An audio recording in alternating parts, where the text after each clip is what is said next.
All right, what is going on, everybody? Good evening. Happy Saturday night. Tonight, no holds barred, baby. Members, non-members. I'm going to put the link out to the live stream in a second. So those of you who want to join, you are definitely welcome to. Just keep in mind, I'll point this out. Let's keep in mind with the YouTube, guidelines and rules. Let's be respectful, okay, please, to each other, okay, whether we disagree or not. And one other thing, the StreamYard technology, those that use it know that you're only allowed to have 10 people on the screen at once. So we will open panel and round robin things, but if other people want to get on there, I will probably rotate you in and out if that's all right. As long as you're okay with that, just because I want to give everybody a chance to talk and have their voices heard. So, and I just want to make that point as well. But I want to get some folks on here, so I'm posting the link right now in the. All right, the link is in the comments, gang. And shout out to everybody that's on here. Thank you all for coming on. All right, Steels, we got Fortran, we got everybody up in here. Aiden's in the house. And remember, I'm going to keep it. Let's keep it straight up.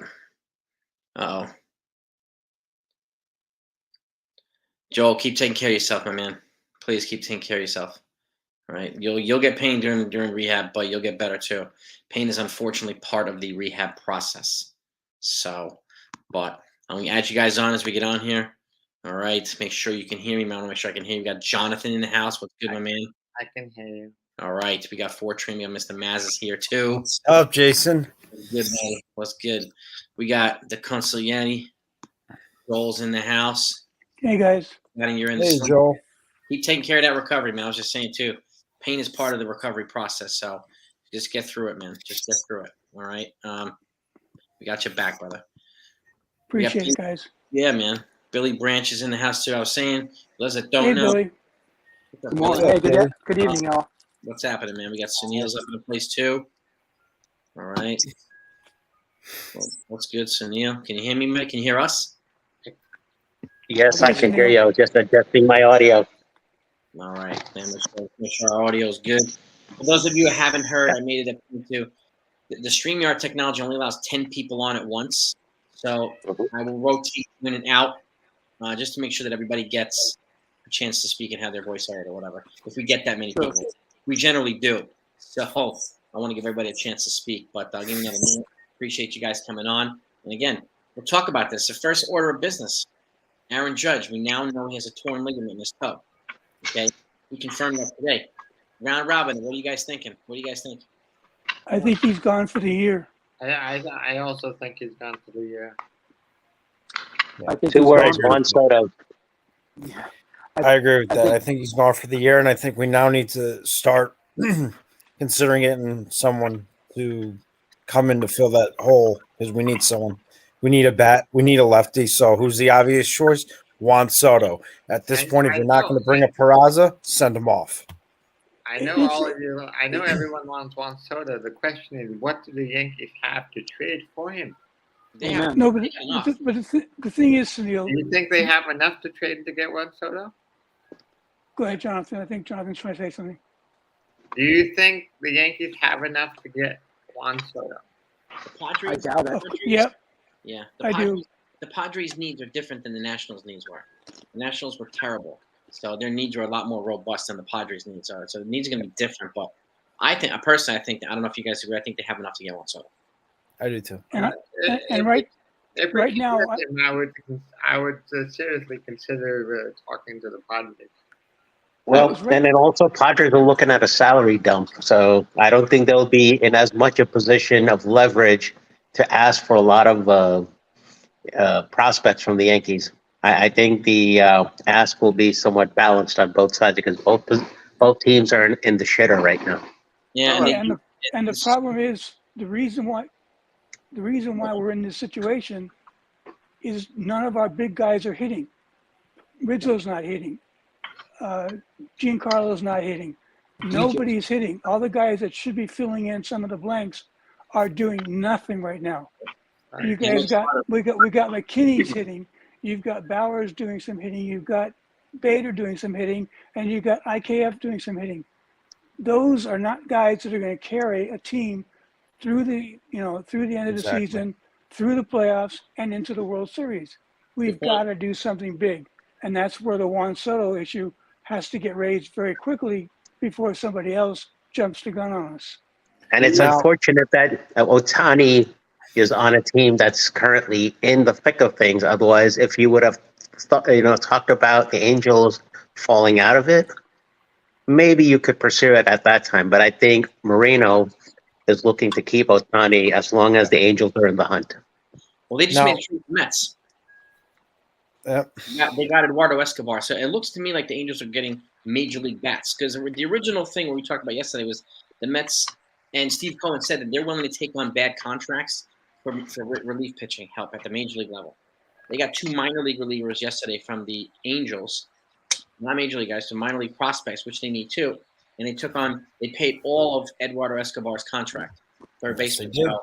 And so they're not taking on new money; they're just eating the money that they already have. But it's allowing the Angels to get another major league bat for pennies on the dollar. So it's a win-win trade for both of them. I still think I would be calling them, as they don't have the major league relief help that they need yet, and the Yankees have a shit ton of it. Now, to Joel's point, for this whole Juan Soto thing, and to Sunil's point as well, where the Padres aren't in that leverage situation, it's going to sting a bit because you are going to have to give up a Dominguez and a Peraza. Probably. But after that, it shouldn't sting as much, just because of the fact that they're trying to salary dump, and they're probably not going to want to retain Soto because of how poorly he's played out there. And if you think about it, if the Yankees end up making a deal for Soto for all intents and purposes and get him, Is the modern dog. can you imagine what he'll do at Yankee Stadium for 81 games of the season? Yeah. Well, yeah, the fraction of 81 that's remaining, you mean, yeah. But Yeah. still, Do any of you see Torres on this team after the trade deadline? I don't. No. Nope. And here's the thing, too. I think an advantage that the Padres have is Soto is still in arbitration. He's on the cheap, okay, until 2025. So he's going to be cheap this year and next year. So if I'm the Yankees, I would be willing to take on another contract if I don't have to give up Peraza. Give me a shit contract of some sort. For me to DFA, like the Mets are willing to do, give me some kind of contract that you want to get off the books. What would be an example of the shit contract that the Padres have? I don't know. I'd have to look. Tatis. Yep. Yeah. That's It's not even something to ponder and take your time to think over. It's an answer that comes front and center like a game of Jeopardy. Sorry. Shit contract, Padres, straightforward. It's not even Machado, it's Tatis. Do you see a scenario where the Yankees trade for Tatis and Soto? No. No. That's the shit contract they want to get rid of. You'd have to try to persuade the Padres to take Stanton then, and I don't think they want to, even though Stanton has good numbers in Petco Park. Yes. Padres front office is not persuaded to take on money, and I think right now $25 million is still more money than they can take on. Right now their financial situation is summarized in 3 words: the SS Titanic. And it's pretty much April 14th, 1912 for them right now. Now, yeah, Jason, we need to take a look at a couple of things. Number one, can we take advantage of the Mets offer? Is that legitimate to get rid of Donaldson so we can free up some salary? Because that would also help in our bargaining with other teams right now. Yeah. If you can't use it, you sell Donaldson to the Hempstead flea market and just hope he does something good over there. Yeah, and the Mets did say a bad contract that they would pretty much not have any problem DFAing the following day. So they would probably take Donaldson and DFA him the next day. So That's crazy. Well, here's another question. If you cannot find a trade for Donaldson beyond the trade deadline, do you dump him after the trade deadline?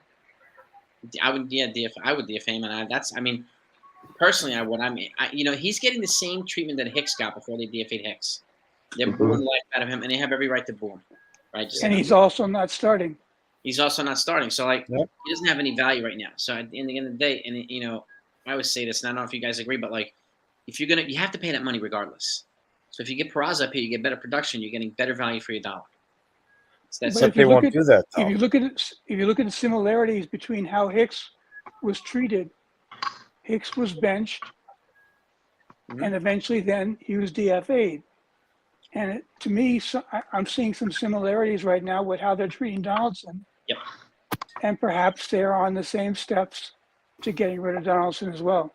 That's what I'm getting that feeling too. They may DFA him at some point. We may just wake up one day on like some Thursday morning. I'll be right back. Oh damn, DFA Donaldson. I think that's going to be the case. Like, did any of us think they were going to DFA Hicks the day they did? I didn't. No, but it was the best news we heard. Oh, it's fantastic. And a lot of Yankee fans would be happy to hear if they DFA Donaldson too. I think if they DFA Donaldson, they're going to bring up Chikara to replace him. Probably because he's a third baseman. Yeah. And he just hit his 15th home run today too. Yeah. One thing's for sure, if you DFA Donaldson in the next whatever immediate future, there's not going to be nearly as big a celebration as there was for Hicks. Probably not. Because Hicks had 3 more years left too, so the people like, oh damn, I got to deal with Hicks for 3 more years. My God, now they don't have to worry about that. So well, he's hitting like 300 something for the Orioles, so I'm pretty sure there's a Yankee fan out there that's going to be screaming and yelling just that there was in Target Field when the Yankees went and visited and Gallo hit those couple of home runs. There was a Yankee fan that basically yelled out from the stands, "Why couldn't you do that with us, you fucking bum?" Yeah, but now look at what Gallo's batting now. Nothing. Yeah. Battling below the And Mendoza so, line. Well, I'm talking about Hicks. I think Jason mentioned the other day that that's exactly what he anticipates is going to happen. Hicks is on cloud 9 right now because he's on another team. But when is the air going to burst out of that bubble? Yeah, he's going to cool off, and then fans are going to want him to be like Great White Sharks at some points. Like it's just going to be that way. I feel like I don't know. Well, here's the prime problem for the Yankees. Their hitting coach preaches hit strikes harder. Problem is they got the wrong hitting coach doing that because Dylan Lawson is by no means Johnny Lawrence, William Zabka from Karate Kid, Cobra Kai. Yeah. I don't think Dylan Lawson stays past this year. Nope. Yeah, I don't. I think he'll probably be replaced at the end. No, he's terrible. He's got to join the whole fire Boone, fire Cashman. It's got to be fire Boone, fire Cashman, fire Lawson. 3 people. The question. You know, it's funny because I was talking to my co-host of the Pinstripe Express podcast, Uncle Tats. Yeah. And I said to him, you know what? Maybe a losing season for the Yankees this year might be what they need to wake up. First time in 31 years. And you know what? I would be for it. And I hate to say it, but I would be for it because it might wake that front office up. Because look what they've done every year that they've won. Nothing. Because they're like, oh, well, we have a winning team and we're going to go all the way. No, it's complacency. Insanity. It's complacency. Yep. Maybe they had a losing season. It might wake that front office up. What do you think? Look at last year. Last year they re-signed Judge. They got a Rodon, and they never touched left field in the offseason when they should have. So here's another thing. So here's another thing we need to consider also. Nestor Cortez. His shoulder is basically bummed after the stamina stress that he took last year starting. If you look before the last year, he was an opener, a bullpen piece, wherever he's gone, Yankees, Mariners, Orioles, whichever teams he's been on, he's never been a starter prior to last year. I think the load he took on last year, he had the groin issue in the playoffs.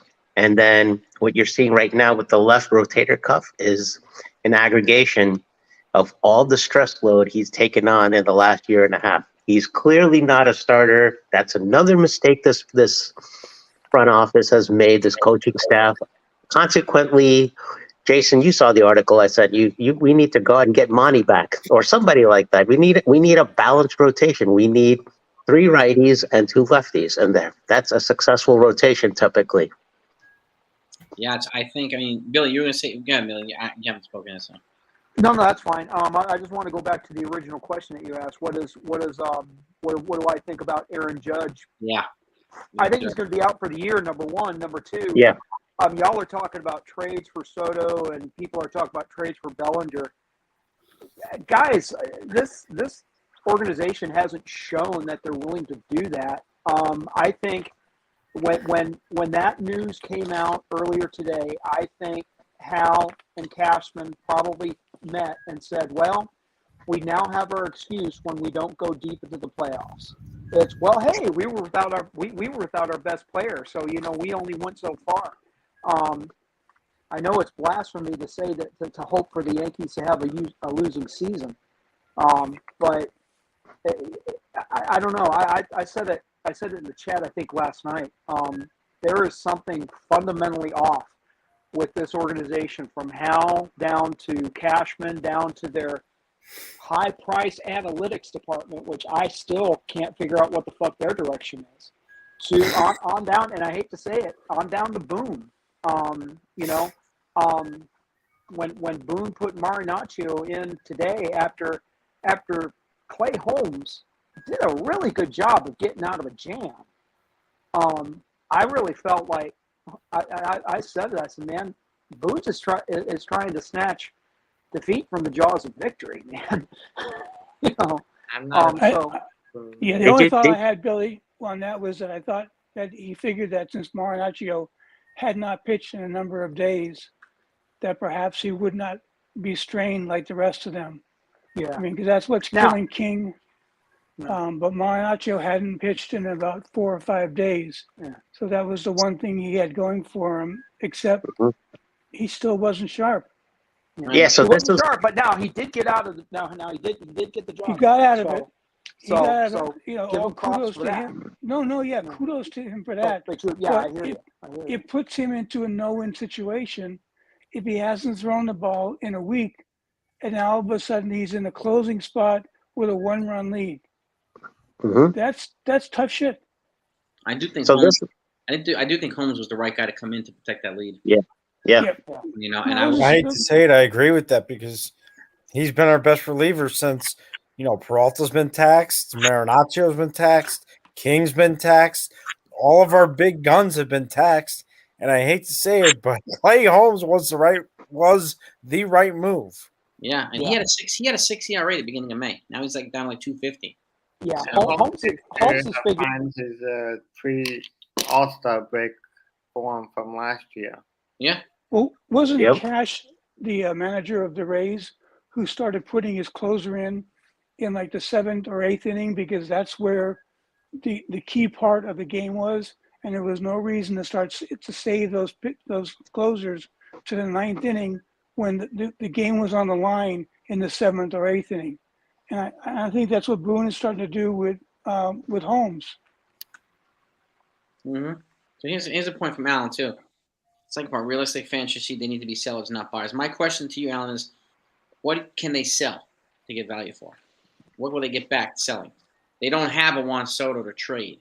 They don't have something like that. If you want a massive fallback, you got to trade Fudge or Cole. That's not going to happen either. So who can they get? What do we expect to get back from Gleyber Torres? Not a ton. Minor leaguers. Do you persuade Stanton to waive his no trade? Well, that's hard to do. And again, what do you expect to get for Stanton is the other question. His value. Yeah. So, and this is only according to MLB trade values. Yeah. Because I've been looking this up. I've been doing mock trades with it just for the fun of it. But Stanton's trade value is not very high. I think his trade value is like a minus 110 or something. He's hitting 169. Yeah. Thank you, Tex Buck out of King of Texas. Appreciate you, my man. Appreciate you. Feel free to hop on with us. A Met fan friend of mine was asking me, he's like, what's the whole deal with Stanton? I mean, not Stanton, with Donaldson. Why is everybody like booing him? I just basically gave him one blunt answer. I was like, if his batting average goes any lower, it's my body weight divided by 2. Yeah, dude. He's every right to be booed. The fans have every right to boo him. Yeah. Sure. I know. I mean, am I wrong? Am I wrong to say my body weight divided by 2? No. Well, I don't know your body weight, but let's just assume it's the normal size of a 5'11" human being, Yeah. You got some scratchy noise in your background, Billy. Just as a heads up. Okay. So Stanton's trade value is negative 97.7. That's brutal. Brutal. Wow, that's an absolute value of a radio station in New York. Wow. Fortran, what is Donaldson's trade value? Donaldson's trade value, give me 1 second, Joel. His Wait, does Donaldson even have a trade value? Wow. I'm about That's to what tell I'm you trying to right find now. out. Here's a question: when was the last time the Yankees made a trade that actually helped the team in over a few years? Clay Go Holmes. back to Chapman. Or the Chapman's trade. Bullpen relievers. Yeah. Clay Holmes and I would have to say 2017, Todd Frazier, Tommy Kahnle, and David Robertson. That was the last logistical, helpful trade I can remember. And I think the White Sox are the only team still to this day that they can make another multiplayer trade with. Right. I've talked about this with Mazza. We've talked about this repeatedly. So two rotation arms we could use: Giolito and Monty. Monty. So Joel, in an answer to your question, his trade value is negative 17.6. Jesus. Once I can Well, we have such great, we have some real winners on this team. Yeah, but the concern I've got is that if you guys are correct, that Hal and Cashman are really not taking anything as being urgent right now. They are. We're in the shitter. They're very methodical with waiting things out, particularly. They gotta stop doing that. And that's not going to work because right now, the valuable players are available now. They will be gone by the trade deadline. And there's a very good chance that Judge might not be come back this year.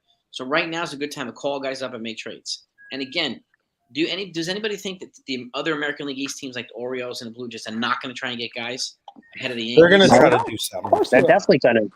So be proactive. Go get a freaking Randall Grichuk from the Rockies or something like that. Like if he's a Yankee killer, imagine the Blue Jays get somebody like that and becomes a Yankee killer there.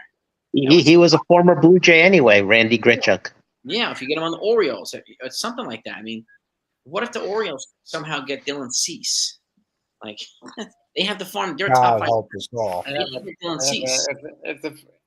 If the Orioles get Dylan Cease, I think they can take the East.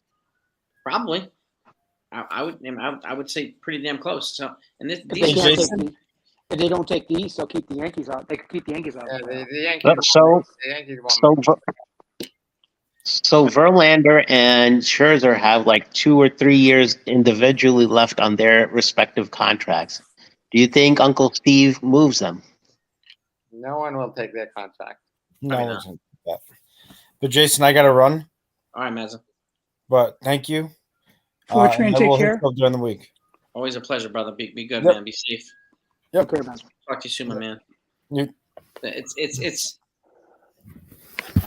this move's out going to be made, and I don't want to be the Yankees sleeping at the damn wheel while other teams in the division make these moves. That would really suck. It would. I mean, it really would suck, wouldn't it? So, how do you feel about Bellinger? Bellinger? Yeah. Is he still on the IL, by the way, or is he off? I don't know. I just the last couple of days I've been hearing his name kicked around as far as. Last time I heard he was on the IL though. No. If he's on the IL, I don't want him. Yeah. He's Clay's kid, by the way. Yeah. Right. Yes. Yeah. No, he's got Yankee blood. Let's see. Yep. Cody Bellinger. They're playing in London right now. The Cubs and the Cardinals or the Reds. Yeah. Or something. Yeah. Anybody watch that one today? No. Yeah. I saw the highlights. Was it a high scoring? 9-1. Oh, so it wasn't anywhere close to when we went to London 2 years ago. We had what was that? 17-13. It was almost like the Super Bowl. The Giants beat the Patriots. Yep. Ian Happ hit 2 home runs today. Yeah. Let's see. There's a lot of. I'm looking at Cody Bellinger. There's a lot of articles that are tying him to the Yankees right now. Yeah, and that could just be chatter. But I'm thinking about Ian Happ. Ian Happ could have been. The Yankees could have gotten Ian Happ but they chose in the Chapman trade instead of Torres. Yeah, and they also extended him right around that time too. They gave him 2 extra years. Happ. Cubs, so he's on a 3-year deal now instead of a 1. For very good reason, I would stay away from players named Hap associated to the Yankees. Jay Happ, anybody? Yeah. How many bad memories has that one pretty much sparked? Yeah. We had a good half a year with him, and then we signed him to a 2-year contract, and he did nothing. Yeah, and who was his namesake lookalike? Woody Harrelson? Yeah. Woody boy. Yeah, remember all the Woody Harrelson Jay Happ memes? Oh yeah. Yeah. I mean, man, yeah. Does everybody say their piece on Aaron Judge and the torn ligament? Does everybody think he's out for the year? I think so. Yeah, I think he's out. I think he's gone. I'm gonna go Jim Carrey, Dumb and Dumber. So you think there's a chance he comes back? I would say it's rated at 1.5%. Yeah, I'd say it's pretty damn low too. And Yeah. I'm still not convinced that surgery is out either. And Yeah, I I think would agree. if he winds up needing surgery, then he's definitely out. If he For the needs year. surgery, I would do it as soon as possible. Yeah, and this is tough. Exactly. I tore my right hamstring a couple years ago in martial arts, and the day you take an MRI, it shows up immediately. But ligaments around the foot and stuff like that, they don't show up right away. You won't know that it's torn right away. So, and I think this is an issue with the doctors didn't even see it because there was so much inflammation there, right? And the judge, nobody knew about it. Nobody knew about it. I think I heard they gave him a cortisone injection today, but they gave him 2 PRPs, which is platelet-rich plasma. The same right, stuff but that no, COVID I thought I heard that they gave him a cortisone injection today as well. Oh, I don't know. But, I'm not yeah, sure. but I don't know what that's going to do. It's not going to buy any time. Mm-hmm. No, he So still hurts him when he walks. So here's another interesting thought that's been crossing my mind today. Did Uncle Steve sign Pete Alonso to a long-term extension yet? Not yet. I haven't heard anything about it. So that leads to my next, possibility of a possible trade talk if the Mets are falling out of it. Does Uncle Steve basically try to get value for Pete Alonso? I don't think he's trading Pete Alonso. I think he's one of their franchises. He's going to be like their Aaron Judge, I think. So I think he's going to try and lock him up. I would be surprised if he tries to move him. Well, he's got 3 albatrosses already between Lindor, Verlander, and Scherzer. Does he have enough bandwidth to lock up another? He has as much money as he wants. Yeah. He doesn't. Steve Cohen doesn't care about that getting a tax. Yeah. Yeah, but he's basically the mid 80s, 1980s George Steinbrenner. Spend ruthless money and not get much back for it in terms of results. Oh, he's gonna have to learn the hard way then. Yeah, I think Scherzer and Verlander are kind of mercenaries. And there's no Gene Michael out there on the rescue for him. No. I think Scherzer and Verlander are mercenaries over there. I think Alonso's a long-term building block. I think this is the last contract for each because they're pretty much right there on the verge of hanging it up. They're both 40. Right? They're both 40. Yeah. They got. Although Verlander said he wants to go till 45. Verlander is not Tom Brady. Let's stop that right here. Yeah, I'm not saying I agree, but that was his latest comment when we were playing. I'm not saying I know you don't agree, Joel, but I'm just that was my words of jest to Verlander directly. Games a year, then he could do that. Yeah, and to Sean's comment, I agree with Sean Browning. No one right, he ain't. I can't see him letting his version of Aaron Judge come to the Bronx. I can't see Steve. Yeah, so Polar Bear stays in Queens. In the meantime, we got Cocaine Bear in the Bronx. Unfortunately, we don't. Yeah, he's their guy. He's their Aaron Judge. Yeah, I don't see Alonso being traded unless it's for a kind of something you can't say no to. Yeah. Now here's another thing that just came up to mind right now, and this happened right around the time Machado signed his deal. We're talking about Bryce Harper in Philadelphia. Philadelphia falls out of it. Do you see them parting with Harper? No. Yeah. He's too valuable for them. Yeah. Harper is what what makes the Phillies watchable these days. Yeah, exactly. He's Harper is the #1 moneymaker. The only thing watchable in Philadelphia is the next movie of Creed coming. Yeah, I saw And Creed Hopper. 3 or 4. Saw Yeah. 3. That's pretty good. Yeah. It was pretty good. So here's another thing that basically related again to Philadelphia if they fall out, but going on the pitching arm side, if we miss out on a Giolito, if we miss out on Lola, Monty, do we go after Zach Wheeler? Zach Wheeler. Yeah. That's a high contract. Yeah, I'd go after Bieber. Is Shane Bieber? That's Shane Bieber, but I don't think the Indians are trading him. Yeah, they might. I mean, you have to give him a pretty damn good package for Shane Bieber. You'd have to give up your top 5 prospects for him, plus a player. You have to Yeah, I mean, these have to be the alternate answers. If, let's say, a Rays, an Astros, or an Orioles go after Cease, we have to come up with an alternative solution, and these are the names that are going to come into the picture. Now, let's say Bieber goes to the Astros, hypothetical. Cease goes to the Orioles. Rays stay packed. Where do we go? You try to get freaking Soto, and you try to add Blake Snell to it. Yeah. Get your left. Take some more project. Take some more contract. He's a free agent at the end of the year. Blake Snell has fallen off. Yeah, but we don't need him to be a number 2 or number 1. So if he can come out and throw reliable innings to be a number 4. But if I want a more reliable lefty over Blake Snell, somebody who we're familiar with, I'm going back into a Jordan Montgomery reunion before I go Blake Snell. That's just me. You think the Cardinals will trade him? I'm not sure. I don't know if they would trade him to the Yankees, but you never know. I know that there's talk about them trading Tyler O'Neill for the Yankees, but I'm thinking from the perspective of needing to add a lefty to the presence of Rodon, because I'm not counting on Nestor Cortez coming back to our starting 5. I am absolutely not counting that. Neither am I. Now, just for perspective, this is Blake Snell stats right now. He's 4-6 with a 3.22 ERA, 81 innings pitched, 104 strikeouts. So he's pretty strong right now.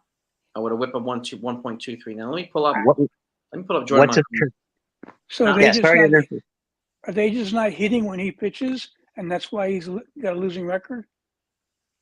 Yeah, I mean, he doesn't get as much run support, and he has a pretty low ERA. 3.22 is pretty low. I'm not sure if Padres are going to sell.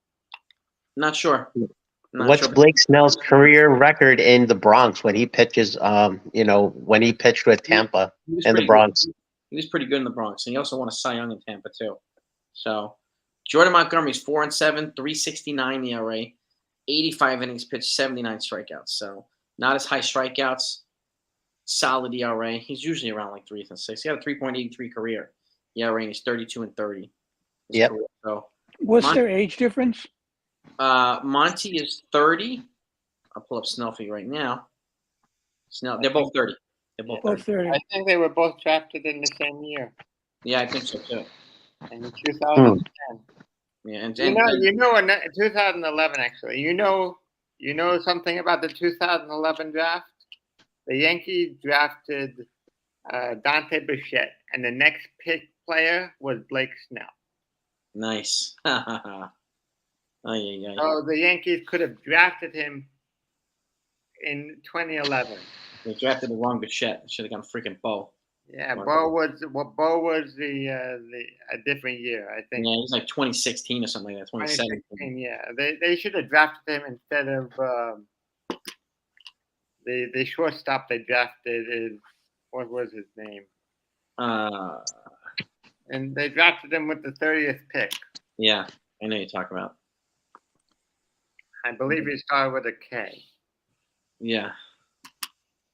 It'll come to me. Yeah. So just Snell's career: 61-52, 3.39 ERA, 1,100 strikeouts and 893 innings. So he averages more than a strikeout an inning.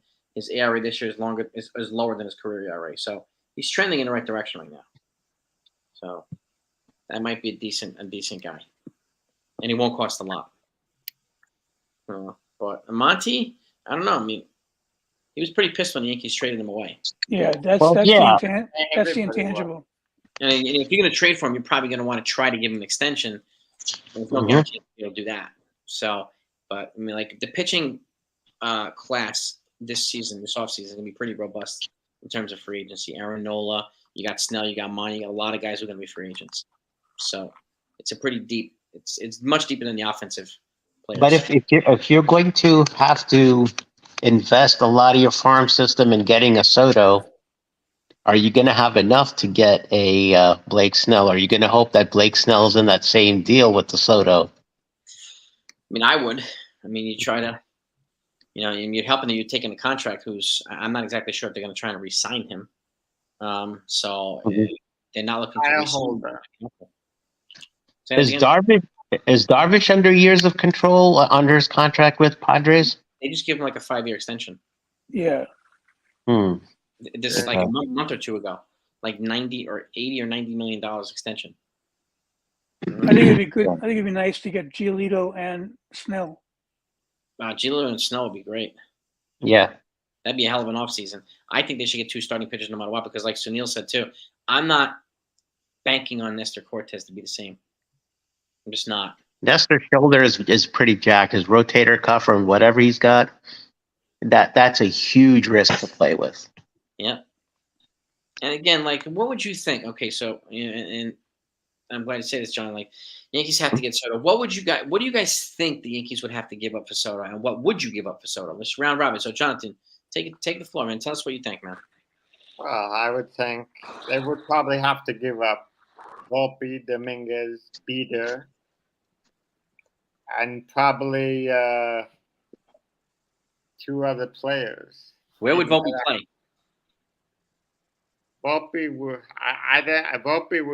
would stick to AAA this year and next year because he would have to play second or shortstop. They got Jake Cronenworth at second. I mean, you have Tatis at short or the outfield. You got Machado at third.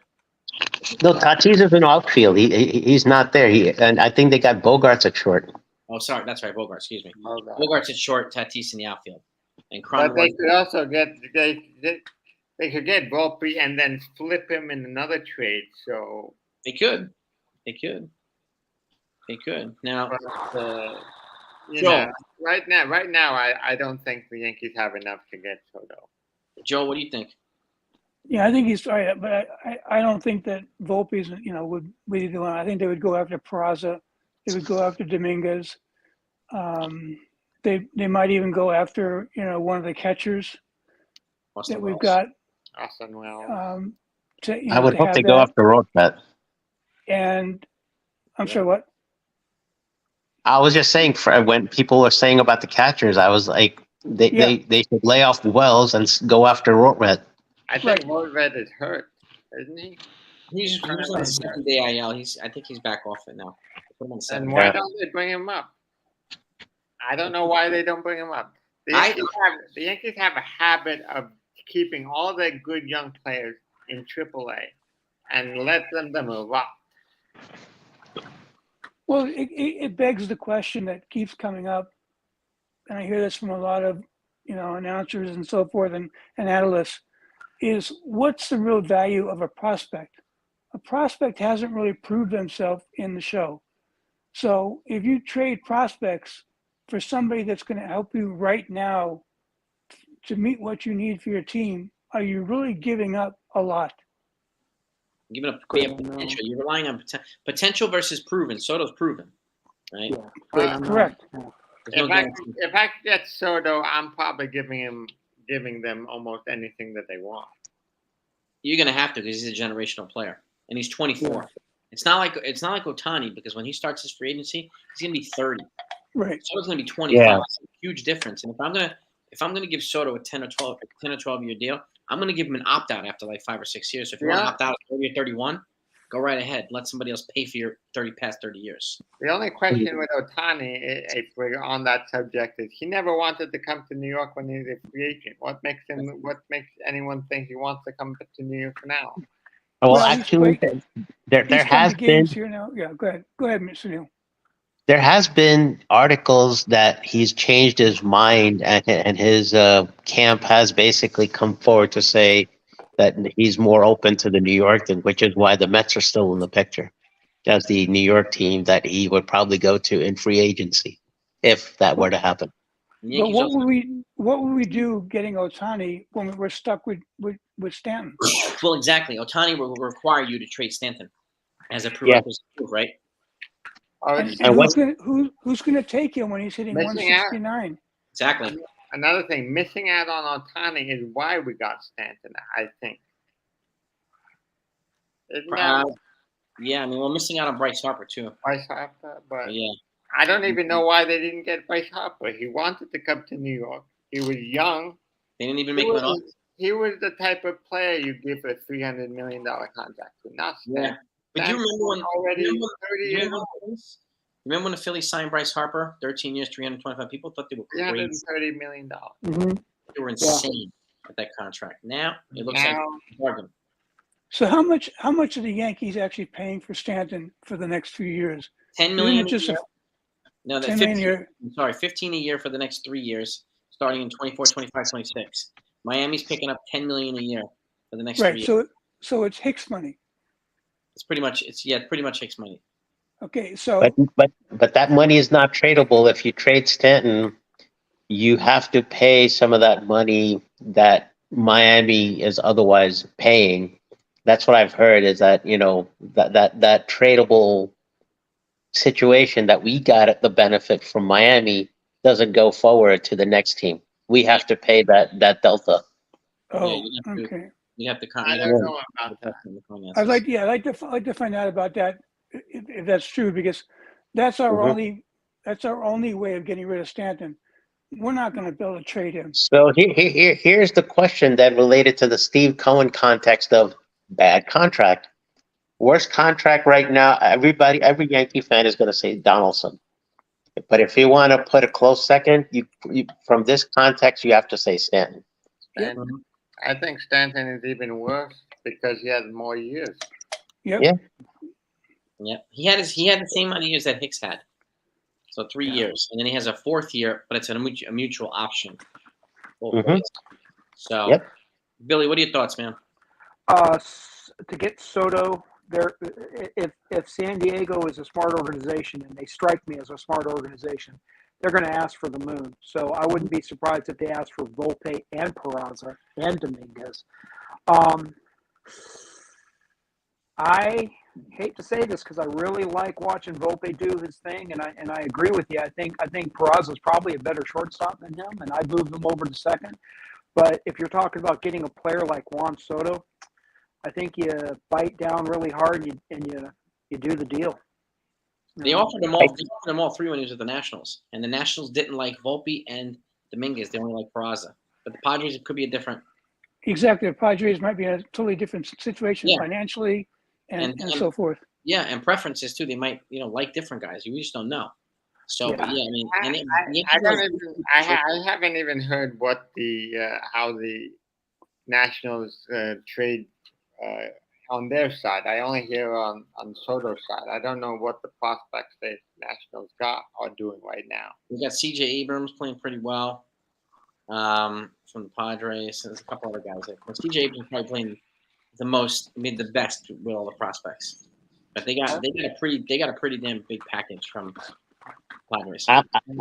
I'm about to throw a nasty curveball in who I think Padres are going to ask for, and I don't think many of you are going to like this take. So everybody has Dominguez as the name front and center. I'm going to throw, in lieu of a Volpe or a Peraza, I'm going to say these guys are going to ask for one of either Dunham, Pereira, or Spencer Jones. I have no problem, Pereira or Dunham. No They problem. can have all 3 of them. Hell yeah. I would keep Spencer Jones, though. I would keep Jones. I would keep Yeah. Jones. I'd give up. I think Jones will be could be a better player than Dominguez at when they're endpoint at the end. And I would expect to add Sweeney possibly to that deal if, let's say, if they're going to go Dominguez, Pereira, and if it's got to be one other person, we might put in a Trey Sweeney. Give him Gleyber Torres for second base and need his contract. Yeah, I would attach Gleyber Torres to any trade the Yankees make. Will they take Donaldson if the Mets don't? Doubtful. I doubt it. No, No, it's just too wishful thinking. Not that they're a smart organization. No. no. I think we need Torres for a pitcher. I was being an ass guy. Don't worry, don't worry. Yeah, I mean, I just had to throw that out there just to see if everybody was awake. I'm all right. you know, I mean, what other trades do you think are realistic at the deadline for the Yankees? For the Yankees. Honestly, Oh boy. I don't see any A blockbusters realistic big names trade coming. any realistic trade would hurt very much. But if I were the Yankees, if the Yankees are in this particular setting, I would try to do a fire sale. Eloy Jimenez or Luis Robert from the White Sox, possibly. Robert. Louis Robert, maybe. That's your outfield. That's your outfield guy right there. That's what I'm saying. Who would you give up for Robert? Oh, Torres, Pereira, Dunham. Give him a lot of young, controllable years. Probably four players. Maybe it depends on what you're getting back. If it's just Robert, or if you look. I might go a pitcher and 2 position players, and my pitcher would be Brito. Brito. What would be a scenario if you get what? Is it Bummer and Robert? I would instead of Bummer, I might try to get Crochet in the bullpen if we're going for bullpen arm. If you were to trade for Crochet and Robert, what would a trade like that be like? Crochet and Robert for what? Crochet and Robert. Florial. From our side at minimum. Plus Florial and Dunham. Can't trade Florial, Judge. Dunham, Sweeney. You're probably Definitely gonna not. give up the Mingo. Not trading Chaparro, that's for sure. Check out John's question Remember, on it's saying the Andy chat. wanted Judge bad, offering him $400 million. What if they asked Judge for Soto? Judge wouldn't be enough for Soto. San Diego, first of all, can't take on money right now with their piss poor financial situation with the TV contract. So I don't think they can afford Judge's contract. They're losing. I think that puts it out of reach. And I think Judge's age works against him. He's been on the aisle twice already this year. This one's a freak injury, but like. Yeah, but John had a good thought here, but it's going to be counterproductive. Yeah, it would be. You'd have to give up Judge and something else for Soto. I mean, if people offer Judge for Soto, I mean, I talked about this last year. I talked about moving Judge in a trade and trying to get Soto. Judge and Stanton for Soto. There you go. Yeah, imagine that. I mean, Yeah. last year when you made that Judge trade, it was very intriguing. I actually thought that was a good idea if they could get John, I asked you this one in jest, and I really am curious to your answer. Are we talking about Aaron Judge or Arson Judge from MLB Network, like John Heyman? Judge. What do you think Yankee fans would do if the Yankees actually gave up Judge and Stanton for Soto?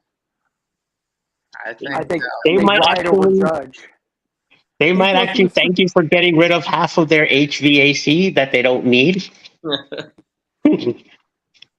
I don't know how they would take giving up Judge like that. Well, they would have to fast track some of the younger outfielders like a Spencer Jones or a Dunham or somebody up there. Because right now, I think the construct of this team and the entire chemistry of this team, it seriously, for the love of God, needs to move away from home run or nothing.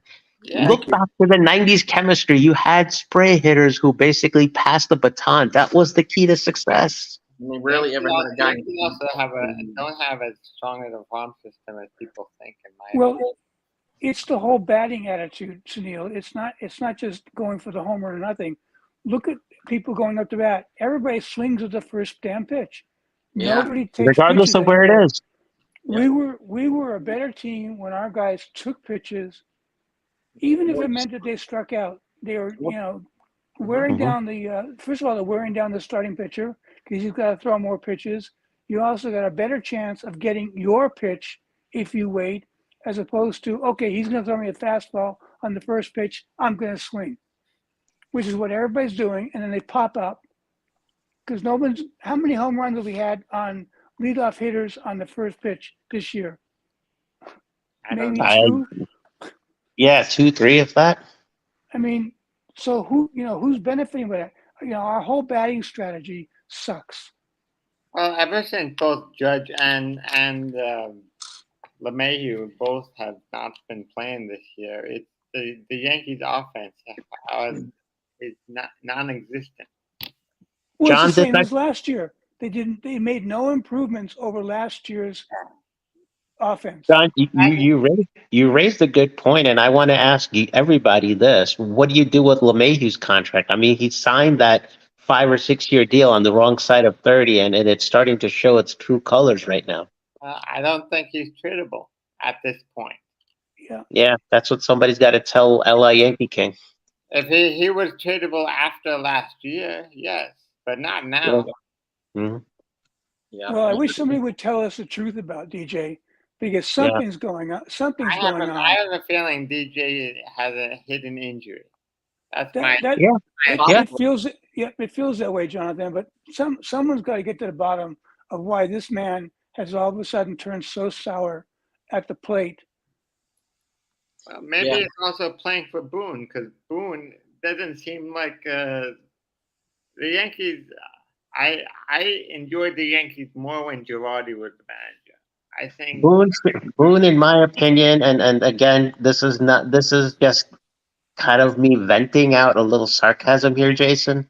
Boone, to me, should have been the real life action Pinocchio and Guillermo del Toro's Pinocchio on Netflix. Seriously. Here's another question: who do you think can manage this team other than Boone? Showalter. I don't think Girardi would take this team to the World Series.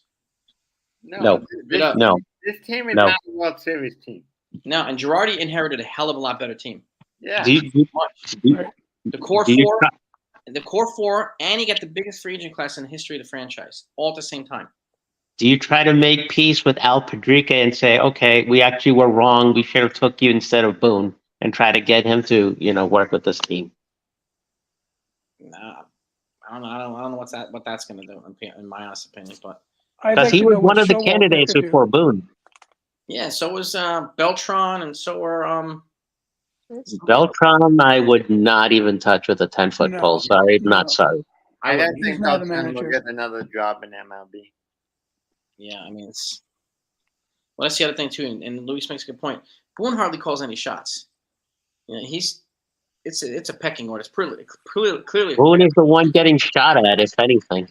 Yeah, I mean, and like Cashman does what Hal wants. He makes him filthy rich, and he takes a lot of bullets for him when he answers terrible questions, right? Well, so and he answers terrible answers to questions, so he deserves a lot of fire.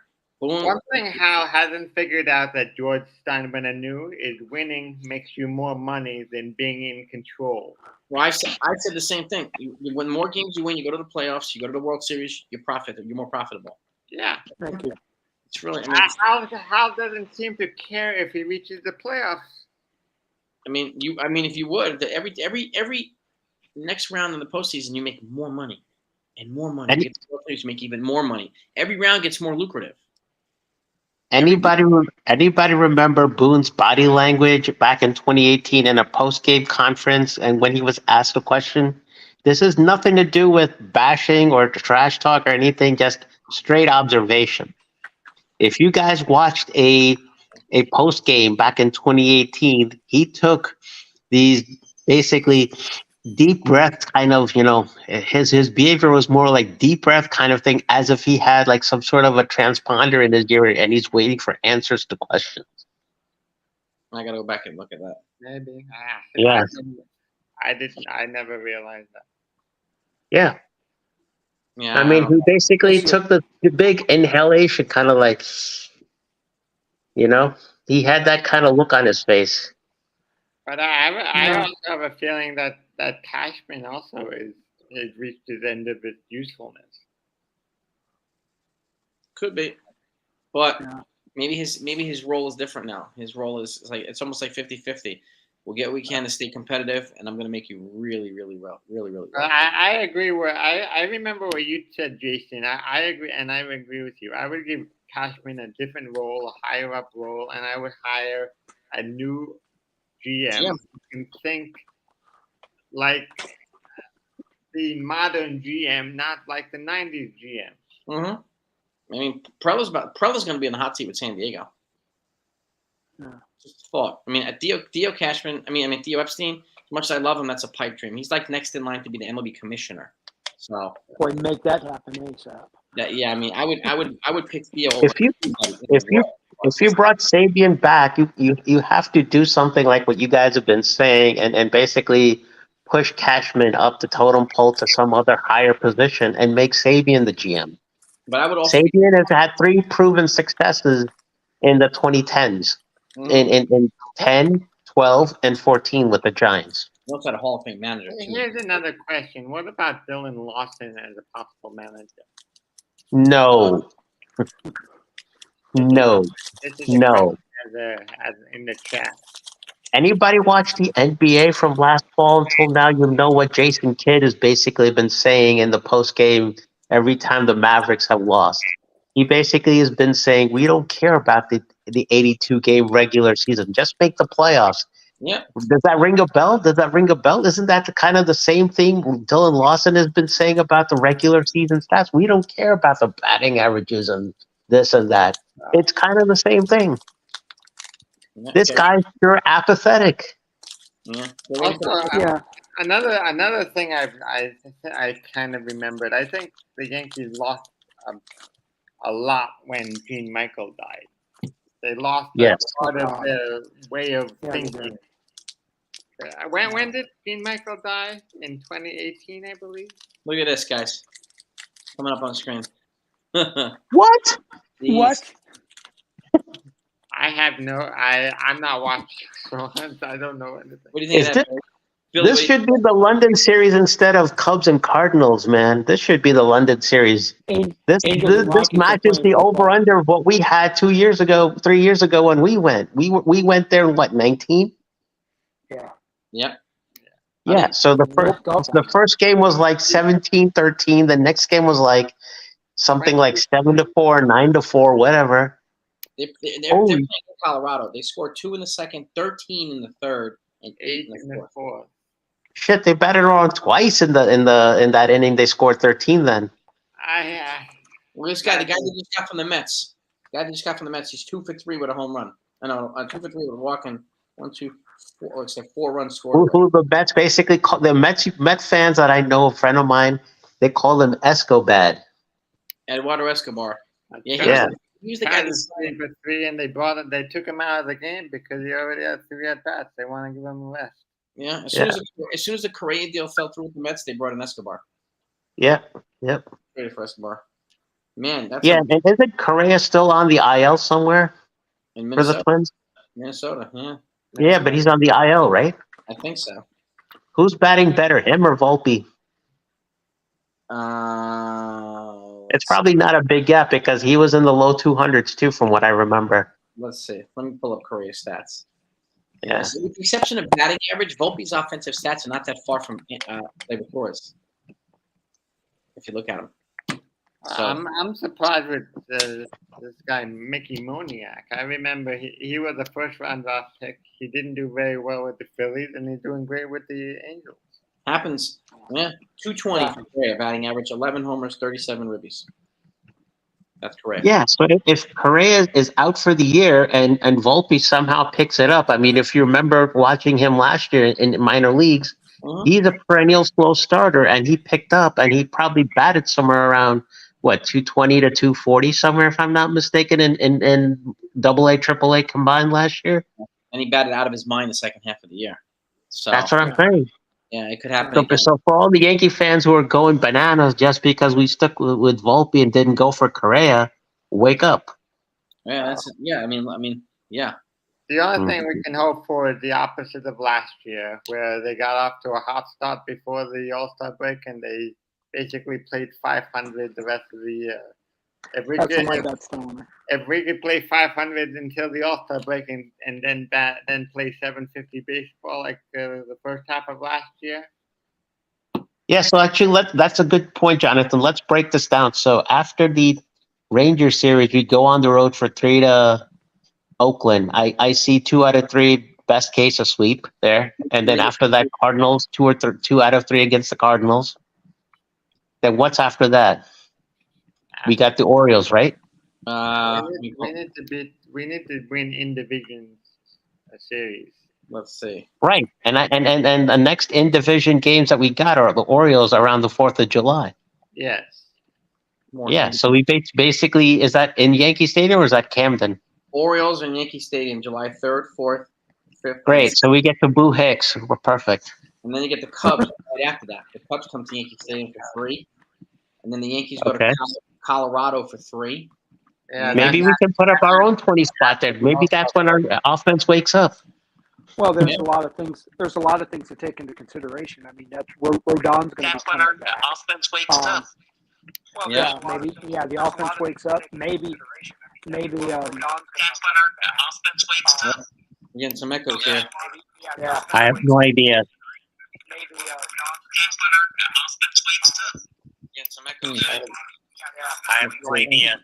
All right. There we go. Yeah, I think maybe Billy Branch might have been on speaker or something. Maybe he muted. That's why. Yeah, Okay. I mean, but go to the no. White Sox. In order to, I think in an effort to be real honest, I don't think Luis Robert's an option. I think if they're going to make a realistic trade, it's probably going to be Giolito, Bummer. Mhm. I mean, you get a starter and a reliever. That's a pretty solid trade. Okay, so let's go series by series. Sweep at Oakland. All right.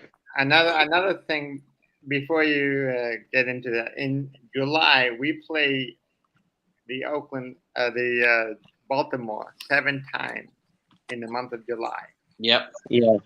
How many games do you think we can win in those 7 games? We play 4. 4 and 3. Yeah, I hope they go 4 and 3. because we play 4 in New York and 3 in Baltimore. We got to sweep at home. That minimum. We got to do that. That's unlikely with this team unless Judge gets back. Okay, so 3 out of 4. I'll take 3 out of 4. Man, that'd be awesome. I'll always take 3 out of 4, but I would like to see, but I'm optimistic we would see, but I'm not too hopeful. Is 3 out of 4 in Yankee Stadium, 2 out of 3 in Camden. What I realistically see, 3 out of 4 in Yankee Stadium, losing 2 out of 3 in Camden. Probably. Let me welcome Brian on here. He's in the dark, but what's up, Brian? Welcome to the chat. Welcome to the live stream, brother. Probably. Let me welcome Brian on here. He's in the dark, but what's up, Brian? Welcome to the chat. Welcome to the live stream. We got some bad echo. We got some bad echo. Welcome Brian on here. He's in the dark, but what's up, Brian? Welcome to the chat. Welcome to the live stream. We got some bad echo. We got some bad echo. Hang on. We can't have the echoes. We got to fix that. Yeah, Against no idea. on Brian's. You know, getting back to to your estimates. Mhm. I'm afraid to make any kind of estimate with the kind of offense that we have right now. Yep. Because I'm with you. if we're getting 4 hits a game, scoring 1 or 2 runs a game, Baltimore could sweep us all 7 games. They could. Yeah. if Yeah. Baltimore So sweeps the all question is 7 going games, to be is, go ahead, Jonathan. I'm sorry. if Baltimore sweeps all 7 games, then there's definitely no chance at a division or Then you sell. playoff.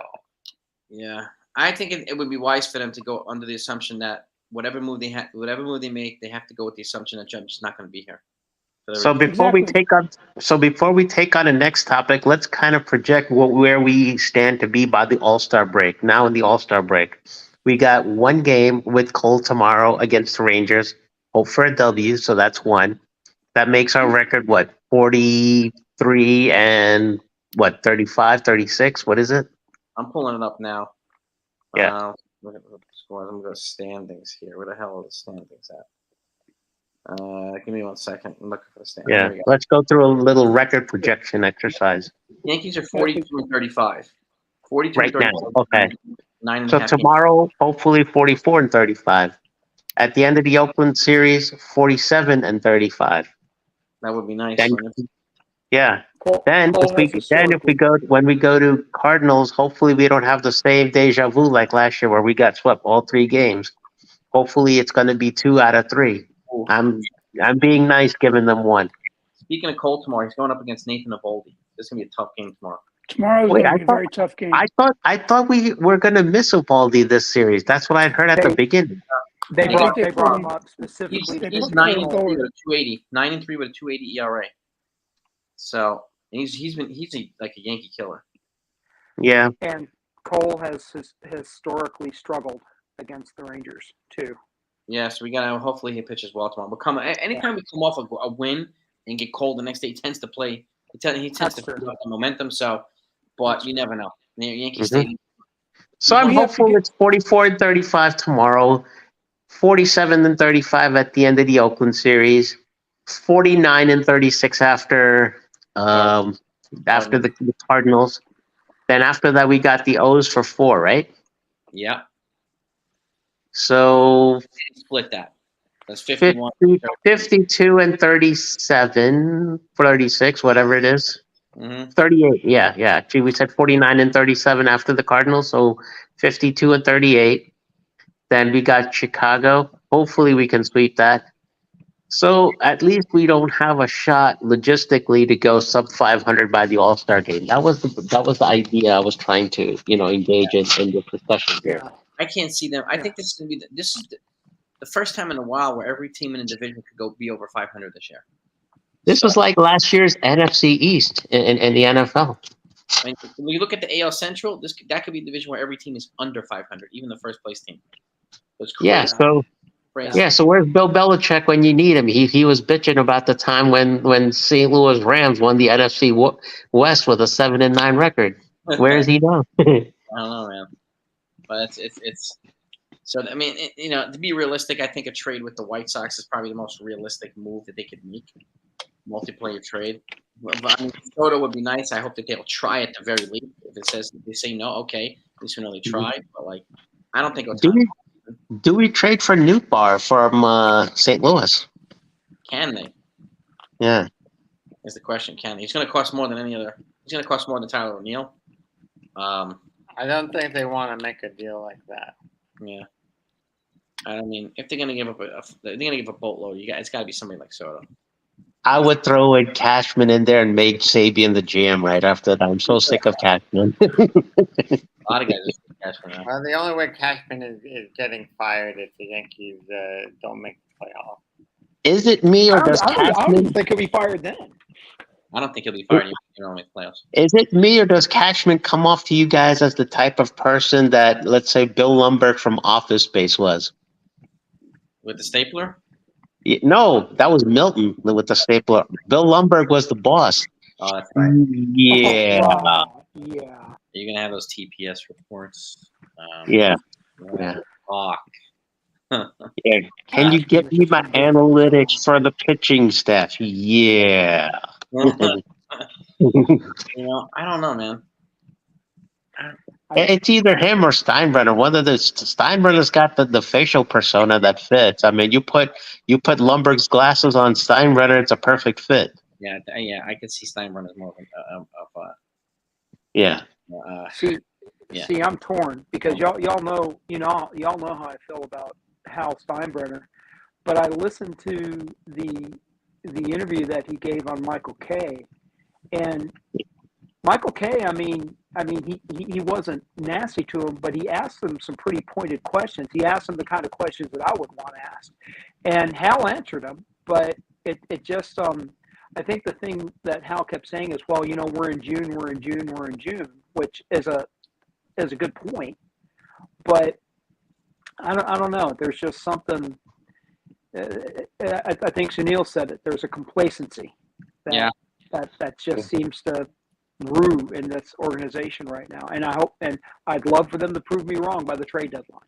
And Kay knows how to ride that fine line. I think he knows exactly how to push Hal and get answers without being a dick about it. Somebody needs to give Michael Kay the taco dinner I've been talking about the last couple of nights on the chat. No, we're going to save that for you, Sunil. But, all but right. getting back to, getting back to, I think you guys are, unless something changes offensively, I think you guys are being overly optimistic to think we're going to be 17 games over 500 come the All-Star break. And I'm attributing it all to the pitching, not to the offense. I want to be forthright and clear about where I'm. Yeah. I hear that, but that's putting a lot of pressure on those arms. Yeah, I hear. I agree. Yeah, there's no. Yeah, Well, these pitchers have no another margin problem for the error now. Yankees- The other problem the Yankees are doing is they're overusing all their arms, and they're going to be dead by the time September comes. They were, look at half of them. They are. King is dead right now. Peralta is dead right now.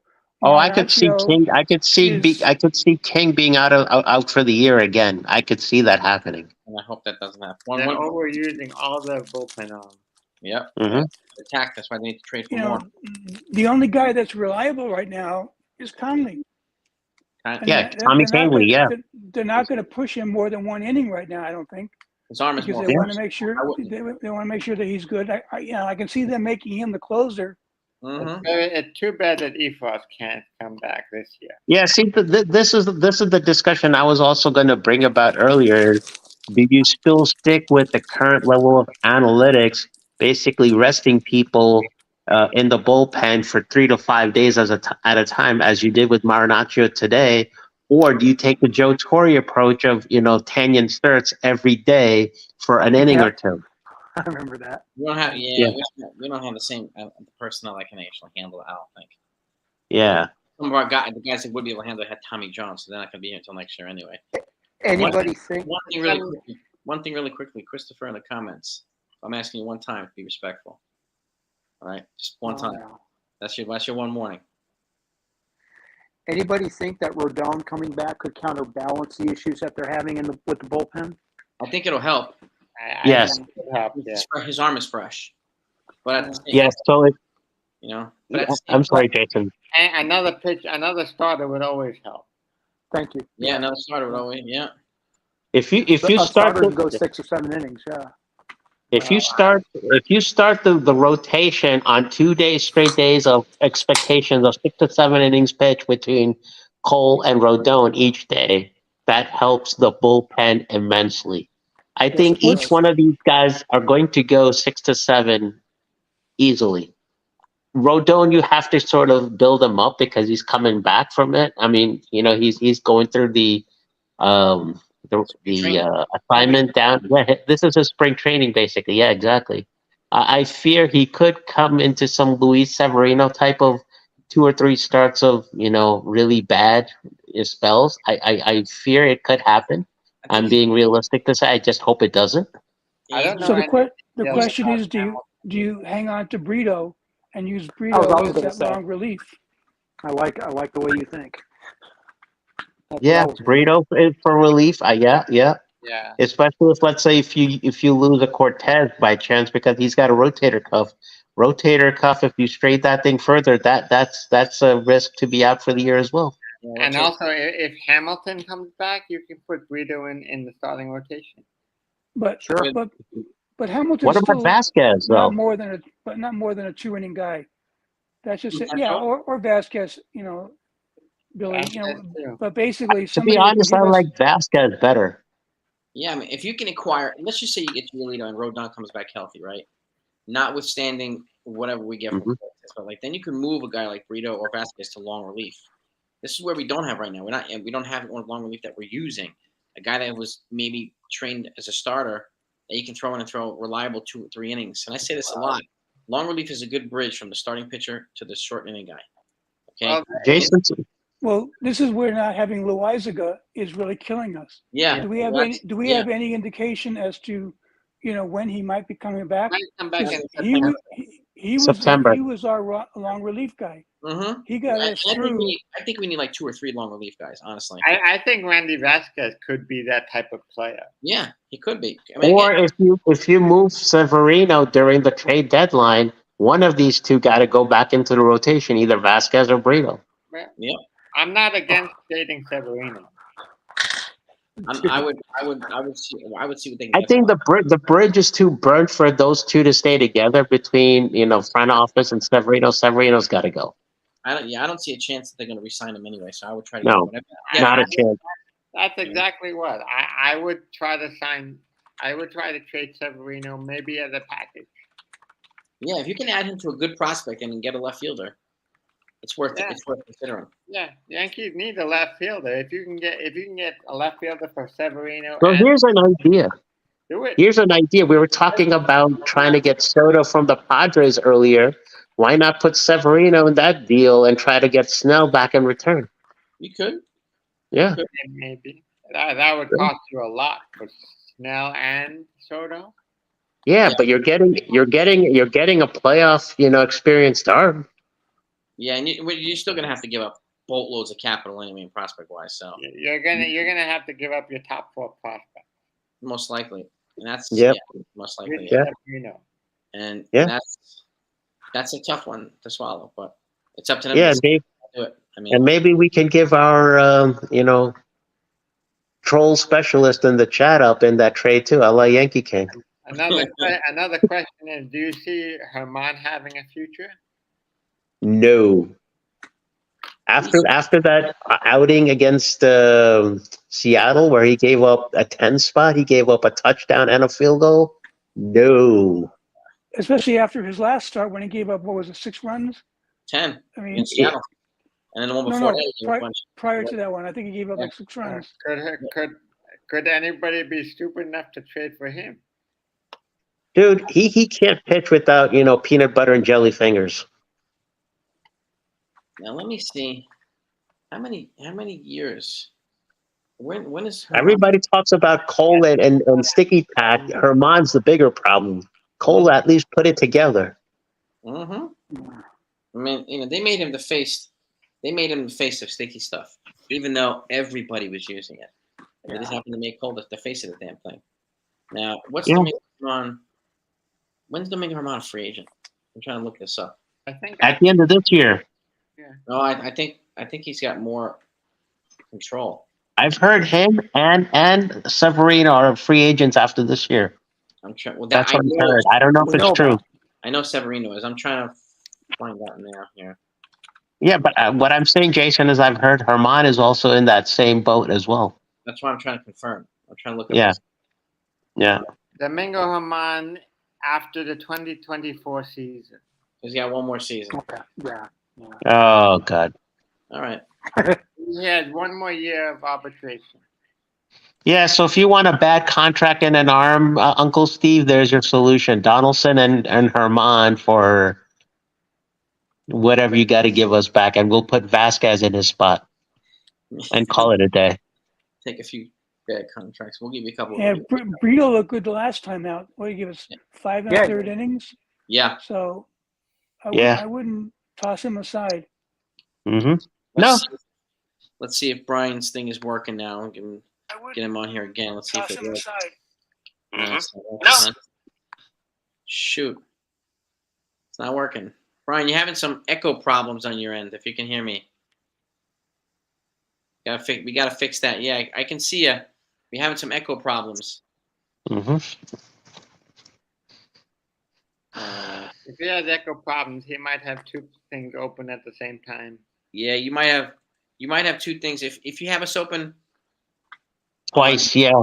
Yeah, if you're on the StreamYard and you're on the not StreamYard, you gotta close the not StreamYard. Yeah, you got to close YouTube and just get on StreamYard. That's right. Close YouTube and get on StreamYard, Brian, if you can do that. 'Cause that'll get rid of the echo. Yeah. Because Stream is playing in the background on the YouTube as well. If you're on yeah.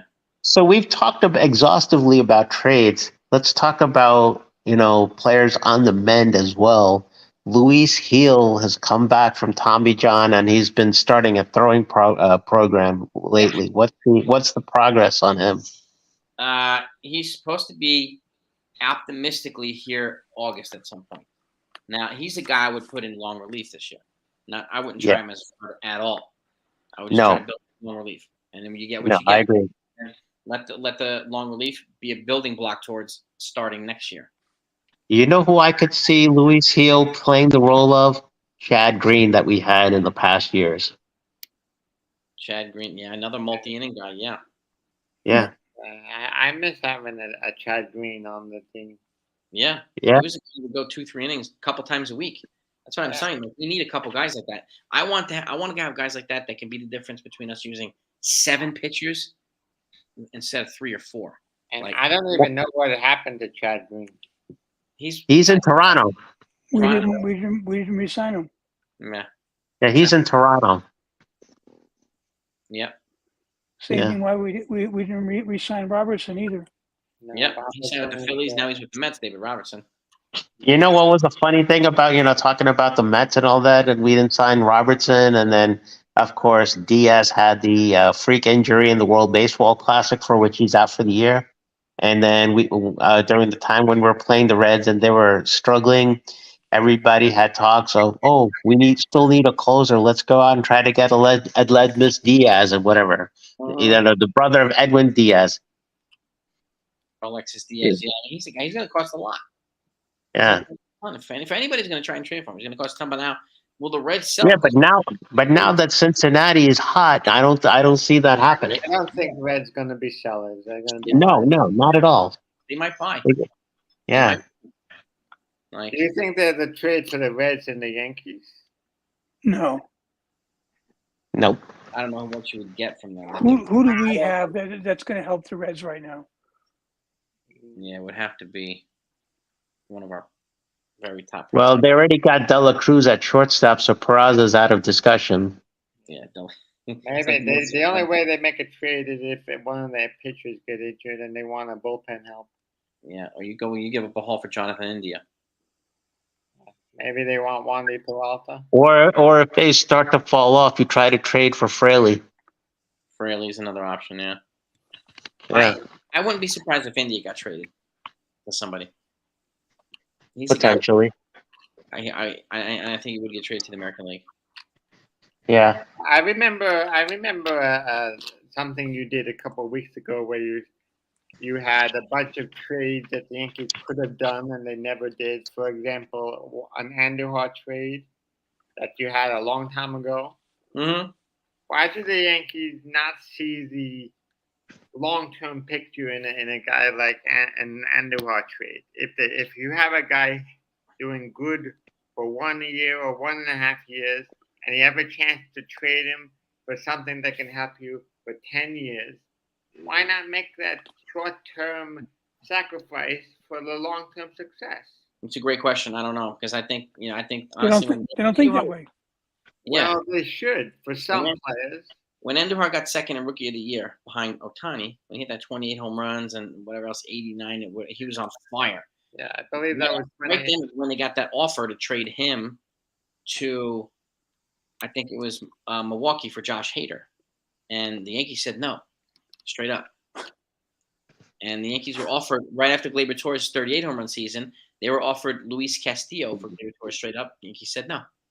Well, that was, those are two, but again, look at the seasons they're coming off. So, I think they were under the impression that we're going to get Aaron Judge type stuff from these guys now. no. They never got it again from these guys. So, the other team looks like they dodged a bullet, but that's. But at some point, you have to realize that some of your players, they might have good 1 year wonders, and if you have if you have someone who can back them up right behind them, because the Yankees currently have too many infielders. Mm-hmm. Maybe you make a trade like that and help your starting pitching. Dude, if I was in a position like that where we had Peraza to back up Torres, I would have moved them instantly, right? And you have to try to keep Peraza here. I mean, Peraza and Volpe at your middle infield. I think It's been proven in the minor leagues. Those two are dynamic together. And Peraza makes his teammates in the infield better defensively. Yeah. I think Peraza should be up right now. I think he should be our shortstop, and Volpe should be our second baseman. Yeah. And which Yeah, means, I thought I heard that someone said that Peraza's got a stomach strain. he had a mild strain in the abdominal area, so he was day to day.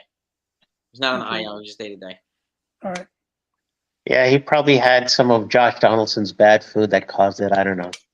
Either way, I would try to trade Torres if I could. So would I. I don't think they can re-sign him either.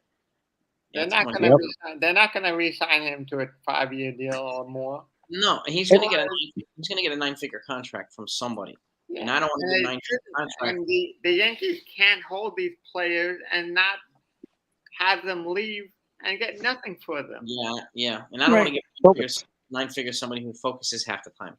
There's so many mental lapses and all this stuff. Yeah. Look, he doesn't even run the bases. That's what I'm saying. Like Raza hustles like Volpe does. He hustles all the time. Yeah, This is what I miss about Girardi and a guy like Billy Martin. Billy Martin would have gone to second base, grab his ass, and throw him in the dugout. Mm-hmm. Yeah, grabs him by the collar. With Eddie Jackson. Yep. So the whole discussion on Gleyber Torres actually it pleads familiarity. Robinson, can know anybody? Yeah. 2013 when he was here in his last year, and you know Yankees basically offered him like 175 for what, 7 or 10, whatever it was. 25 a year, and then the Mariners came in with 10 and 240. Yeah, exactly. So the financial trajectory perspective, I could see Torres going on that same trajectory where the M's basically pull another Robinson Cano with Gleyber Torres. But what that gets us back to though is that our front office has got to make some trades now, so we're not stuck at the end of the year with free agents and getting nothing for them. Well, the front office doesn't think that way. Yeah, and honestly, like, who knows if they're going to go for a guy like Juan Soto? If they don't, I'd rather them make a couple of trades and address a couple of positions. Because Soto only addresses left field, okay, and on base percentage too. Obviously, he's an on base percentage machine. So, but like if you can get multiple players from the White Sox, I'd rather go that route. You get a pitcher and a reliever. Yeah. Yeah. You know what I mean? Yeah. So you have to get a Soto to basically try to get Bowers out of left field. Yes. And perhaps have him as a backup to Rizzo at first base, because Rizzo is proving to be brittle. Mm-hmm. I mean, and Bauer's original position is first base. So my fellow, I would like that Japanese player. Yeah. Oh, Murakami, the first baseman. Yeah, that's another year or two away, though, right? Yeah, he's 23. There's another way you can get him, but let me give a shout out to NFE, my fellow choke and arm right here. Hey, brother. What's going on, gents? We're about to bring up like Murakami, the Japanese player. He's the first baseman that they're thinking about. Now you can get a guy to be posted early, but you have to pay the team a large amount of money to get them to do that. So you not only do you have to pay the contract to the player, you got to give them ransom to the team too. That's how you can post a player early from Japan.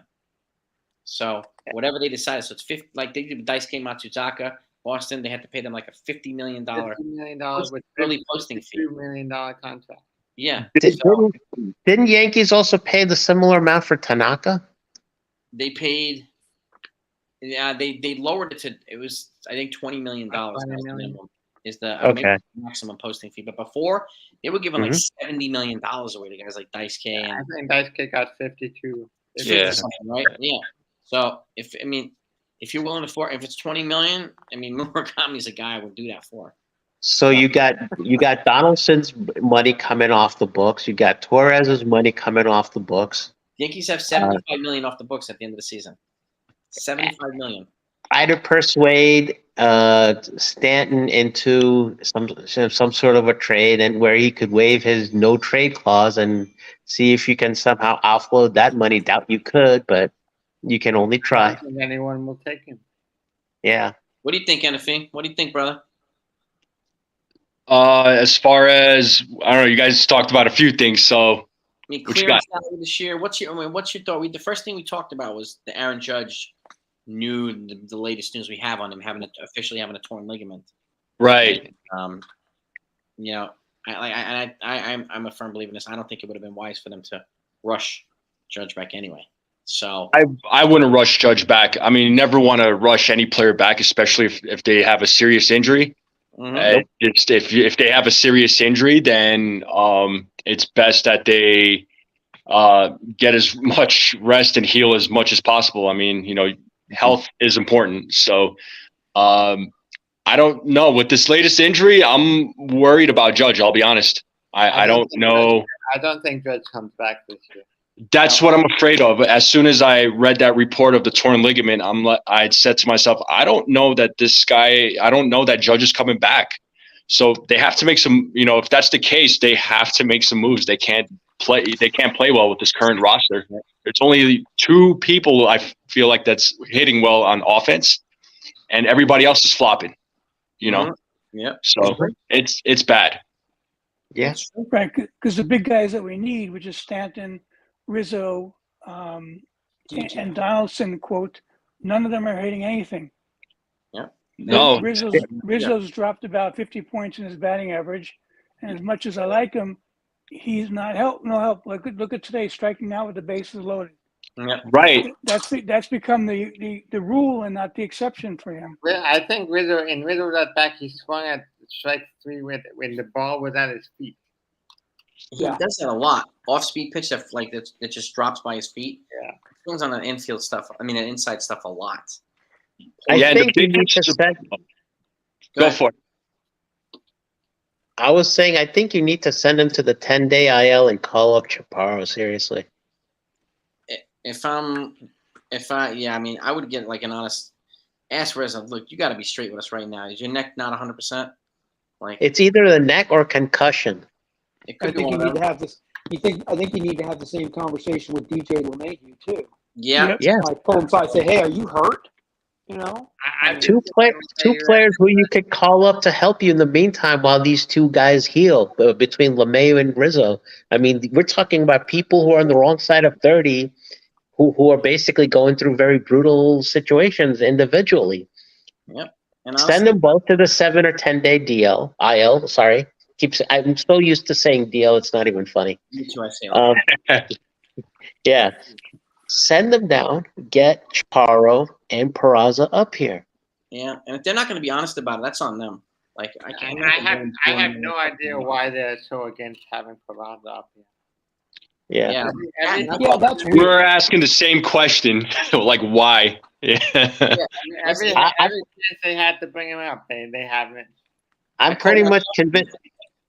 Go ahead. I'm pretty much convinced right now the entire prospect rookie staff has basically gone in for a legal name change where everybody's last name is now Florial. Sarcasm aside. This is the logic, and I think they need to do a better job at getting us to understand. Why is Peraza? He's better than every infielder we have. Why is he down? Indeed. Why? And why is Donaldson still on the team? Because of money? Yeah. Willie Calhoun is really not too productive. You can get Florial up here in Calhoun's place. Come on. You could get at the very least. Well, they brought Cabrera back when Calhoun got hurt, which I'm like, why? The guy needs development, right? So. Yes. Thank you. At least Florio could play left field. Doesn't make any freaking sense. Like Cabrera, my goodness gracious. They don't trust their young players. Yeah, and my question is like, who's feeding him that? Who's making him not trust? Who doesn't trust him actually? Like my question are these who's not on the same page here? How do you not trust these guys that are outperforming your major leaguers? That right there alone is like. Well, it's got to be at the Cashman level. Boone can only work with what he's got on the roster. Yeah, he doesn't call up or send out guys. That's Cashman and above. So he doesn't do any of that. He announces the news, tells them, but. See, this is the thing that disappoints me with Boone. He comes from a generation-long baseball family. Ray Boone, his granddad, his brother Brett Boone, his father Bob Boone. Come on, dude. You had generations of baseball in your family. How do you end up taking a situation like this where you're basically being made to be no better than the value of Pinocchio in front of the media? Come on. Well, he's probably the only guy that was willing to be yes man. And there's no way Showalter was going to do it. Yeah. Well, there's no way a guy like that's a good point. Yeah. That's a really good point. Showalter would be up towards his ass everything. And Girardi, it's one reason he left too, right? Or was fired or whatever you want to call it. He held players accountable. He wouldn't do that type of stuff. That's why he moved on too. He wasn't going to do that either, Girardi. So Torrey wouldn't do it. Mattingly wouldn't do it either.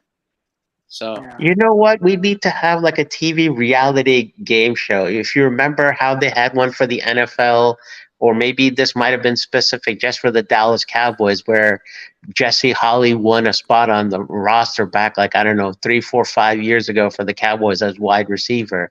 You got to have like a TV reality game show to actually measure fans' aptitude and intellect to, basically see who can truly have the wherewithal mentally, uh, analytically, sabermetrics, all the things put together to actually become Yankee manager. so you're actually saying the baseball version of the Wonderlic. Basically. See, Jason, Yeah, I mean, I think it's important to acknowledge too that the Yankee environment, the Bronx, is a different environment than any other place in baseball. you needed twofold, one for manager, one for GM. You need to supplant Cashman for a year. Say, Cashman, take a hiatus. Go on your yacht somewhere. Well, Yeah. a lot of people would say that, but I Yeah, would, don't would call say us. We'll call you if we need trade, advice. I would say this: he would get fired, and he'll get picked up pretty quickly after that by another team. Oh yeah, that's for sure. But then that other team will basically be subject to, the antics of But different, pure bullshit. different scrutiny because he wouldn't be operating under the same mechanism as he does here. So hypothetically, if that were to happen, you think another big market team would pick him up, or another small market team? Either one. So who do you foresee if that were to happen? Pick one name out of the hat that you see him going to. Padres. Okay. I was gonna one up you and say the Giants are gonna replace Farhan Zaidi with Cashman. Could be. That's possible too. Yeah. Yeah, it's a much more forgiving environment too on the West Coast than it is on the East Coast. The East Coast Yeah. is rugged. Rugged. I wouldn't be surprised if Miami would pick him up. Or Miami. I was thinking Miami too.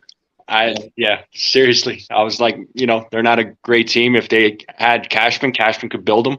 If Cashman was in Miami, he would have total freedom to do what he wanted, and he would probably actually, if That's a good point. if Hal were to fire him, you're basically playing into Uncle Steve Cohen's play yard. Basically, he's going to fire Epler in the New York Minute. Mm-hmm. Yeah. I'm surprised if he goes to the Mets and gives them a big FU on the way out. Yeah, exactly. Possible. Mike Fishman is the guy Tyler Talbot brought up. He's the other guy that's at Cashman's level and above that is responsible for some. Dude, this guy plays Tetris every day, from what I've heard. Mike Fishman? Yeah. I don't know, man, but That's I don't know. good to get it. It's I mean, well, this is another thing too. What do you think of this, guys? Yankee fans won't allow 5 rookies to get acclimated this year. I don't agree. Can the Yankees front office name 5 rookies, let alone allow them? Yeah, If they bring up 5 rookies and they start to win, the Yankees will respond. The fans will respond to the winning. they all go to the games. Sure. Yeah, how many baby bombers came up that one year? You had Sanchez, You had Judge. Judge. Tyler Austin. Tyler Austin, Well, I think Torres came up also. Torres, but he wasn't. Torres was in 18. That was a year after. Yeah, and he was also traded here Yeah. from Chicago. Severino. And then in 15 it was Severino. So yeah, I think of anywhere between 2 and 3. Like, if I would, Yeah. I mean, if I were to call up Maybe Montgomery as well. Yeah, you're right. Yeah, that's true.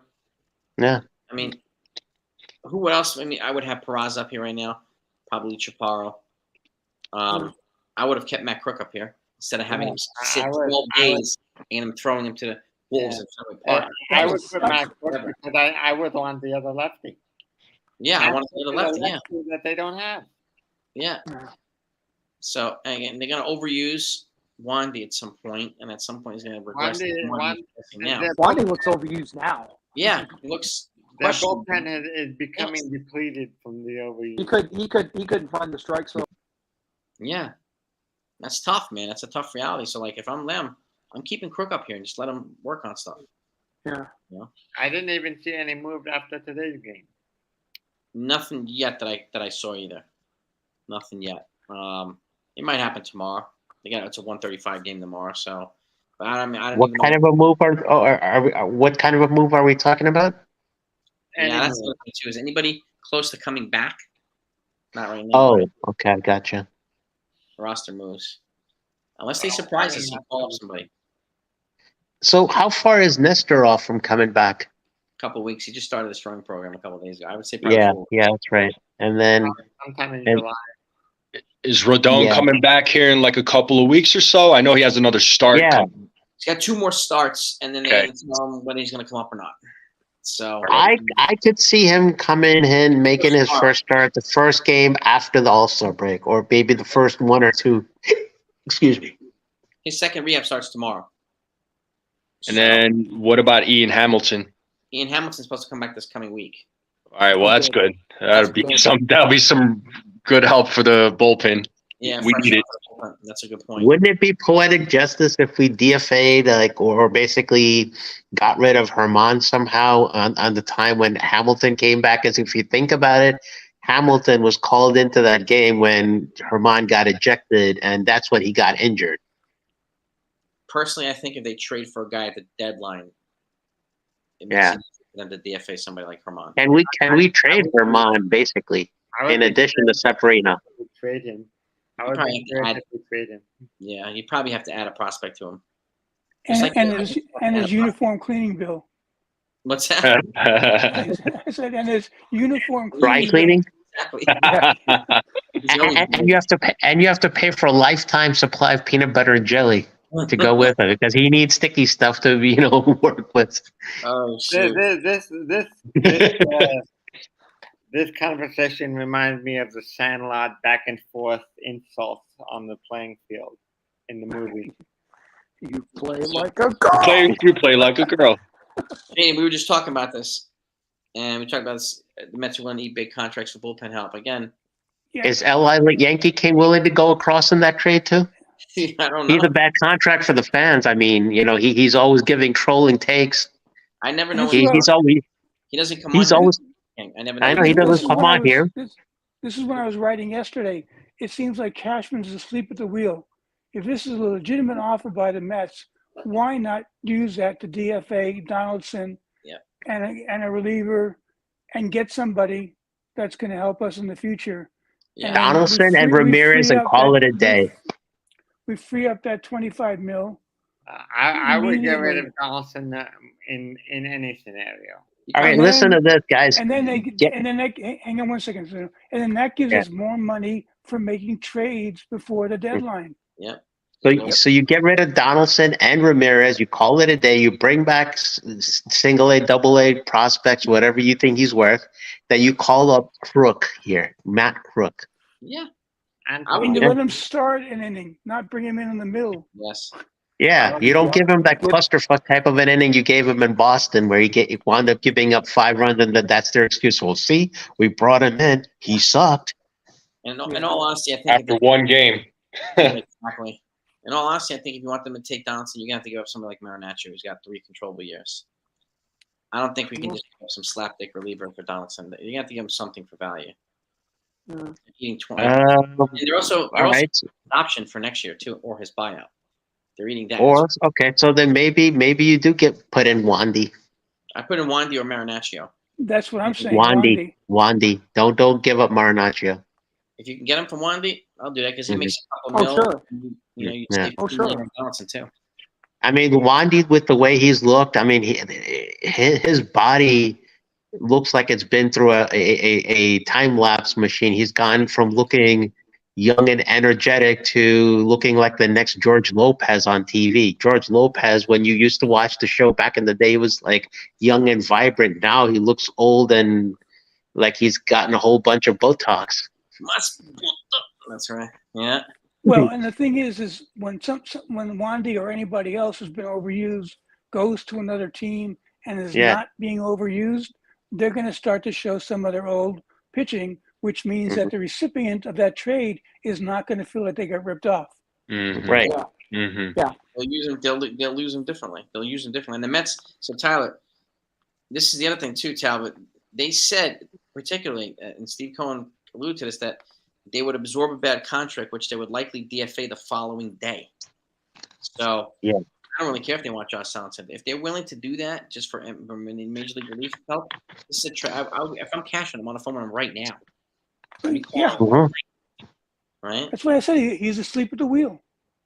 Yeah, I mean, and I think Would Wandy and Donaldson trade to the Mets work out? I don't know. I mean, that's up to the Mets to decide, but I would be pretty confident that Cashman would replace that reliever in another trade anyway. Get a different reliever at some point. So that's Cashman must be in the driver's seat of a steering wheel-less Tesla. could be.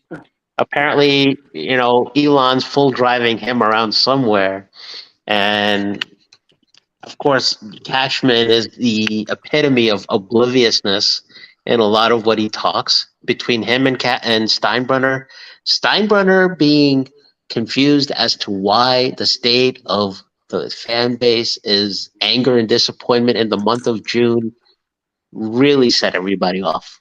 Yep. That's a stupid fucking comment. Sorry, guys. Yeah. No, I agree with you. You're not wrong. Well, the offense from Billy McKinney and IKF. Like, yeah, Jason, Isaiah Kleiner Ohtani. Go ahead, Billy. Oh, where'd you go? You disappeared. Video of Rich Rich Eisen right now. There you go. talking about Rich Eisen talking about the differences between Hal Steinbrenner and George Steinbrenner. I mean, Hal is upset that well, he's not upset. He's confused. He doesn't know why Yankee fans are so upset in June, whereas George Steinbrenner called Dave Winfield Mr. May because that was the only time that he would perform. So it's like Rich Eisen and I are kind of the same age, so I can remember growing up and hearing George Steinbrenner go off and say, "Dude, calm down. You're being too micromanaging." Well, now it's like the other direction. Now it's like we got Hal, who he can't understand. It's like if we could just, Hal doesn't have to be George, but if Hal could actually, I don't know, make a move, do something. Yeah, and I think it's important to remind some folks that Hal is playing with house money. George was actually the house. Yeah, that's true. Yeah, and that was George built this whole empire. Right, and what they do from here is going to help, I guess, define their own legacy. But if I could respond to this one here, to James is here. The difference between releasing Donaldson is that the Yankees would have to eat all the money. If they get to trade him to the Mets, then the Mets eat the money, and that frees up money for them for free agency. Now, having the Yankees learn with Sanchez, well, if I can respond to this, did the Twins keep Sanchez? Nope. Did they keep Urshela? Nope. Okay, Urshela's out for the year with a broken pelvis anyway. That sucks. And so I think it's kind of a lose-lose trade on both sides, in my opinion. Just like the Oakland A's. Montez, they didn't win anything from the Montez trade, but every pitcher that went to Oakland has about a 7 ERA right now. So none of them are pitching well. So it unfortunately happens both ways, especially when it comes to the Yankees. They're not very good at trading for starting pitchers. Oakland is also a very poorly run team. You gotta look.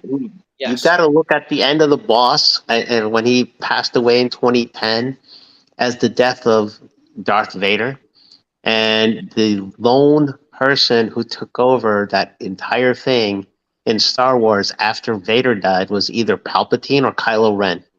So you got to put the analogy of Kylo Ren or Palpatine with Hal. I think Hal is more of a Kylo Ren because Kylo Ren doesn't have half the balls that basically Vader did. I think the death of Hank Steinbrenner might be a harder loss. That's a good point. D-Rod, I put the link in the comments for you. Hop on. I'm going to wrap it up in a few minutes, but hop on, D-Rod, if you want. But I think when you guys mentioned that Hal is treating this like a hedge fund, yeah, that's exactly what this feels like. This is like a business and not a team. Exactly. And that's a major difference between George and Hal. George lived and died with the Yankees on the field. And he made things happen. And he jumped down people's throats if they weren't performing. He jumped down Reggie Jackson's throat. He jumped down. He didn't care. If you're not performing, you're going to hear about it. This team today, understood that winning more money. Yep. This team doesn't understand that if they screw up, they're going to have hell to pay. Nobody Yep. yells at Torres. Nobody does a damn thing with his laziness. Yep. And You that- want yeah, accountability? Hold Torres accountable. Yes. I would like to see one game where Boone says, Torres, you're off the field right in the middle of the third inning and in front of everybody on live TV. Yep. Embarrass the shit out Jonathan, of to him. your Yeah. point. To your point, I would like to see him pull that against the willingness of the upper front office. I would like to see, some sort of a challenge happen where Boone actually shows balls in front of Cashman to do that. Boone has been castrated by the front office. And I would really like if the right people were held accountable, like Torres. Like yesterday, Mike King gave up that home run, right? The first pitch. Mhm. People were blaming Boone for that. It's not Boone's fault. Mike King came in through the first pitch, gave up a 2-run home run. The Yankees lost. It's execution. He lost the game for the Yankees. Hold him accountable. What's this have to do? What's this? Is it the reflex? Just blame Boone or figure out reasons to blame Boone for everything? Now I don't know if you guys agree or disagree, but that was bullshit. Yep, I agree. King blew the game, not Boone. Mhm. Just be straight up about it. Be real about it, right? Yeah, The King has accountability every belongs on capability to flip execution. the game. Yeah, and he That's hung why the you have pitch. to respect. We have to respect IKF. In the Yes. interview afterwards, he owned it. took the blame for making the error. Yeah, It may not have even been his because it was probably between he and Volpe and communication and so forth. But he took it. He said, "It was me. yeah. It was my fault." That's So respect. Boone. I respect that. Yeah. I respect that a lot. Just like Stanton does it too. Stanton gets the heat that IKF was getting last year right now, and he still owns Yep. it. He owns the He does. like I can't. That's the one credit you need to give him in terms of kudos is that he's not making excuses. Well, yeah, they say I suck right now. I suck right now. It's on me. How many people do that? Hardly anybody. So I respect the guys that do that. So who takes accountability for confusion at second base on supposedly getting thrown out? Well, looks. What did he? Did he slide in? And then the back foot came off it, and that happens. Yeah. It's really hard. Like I mean, that happens. So, in my opinion, it's just doesn't happen very often, but it did happen. So, but like you had a guy playing out of position in center, and then a rookie shortstop.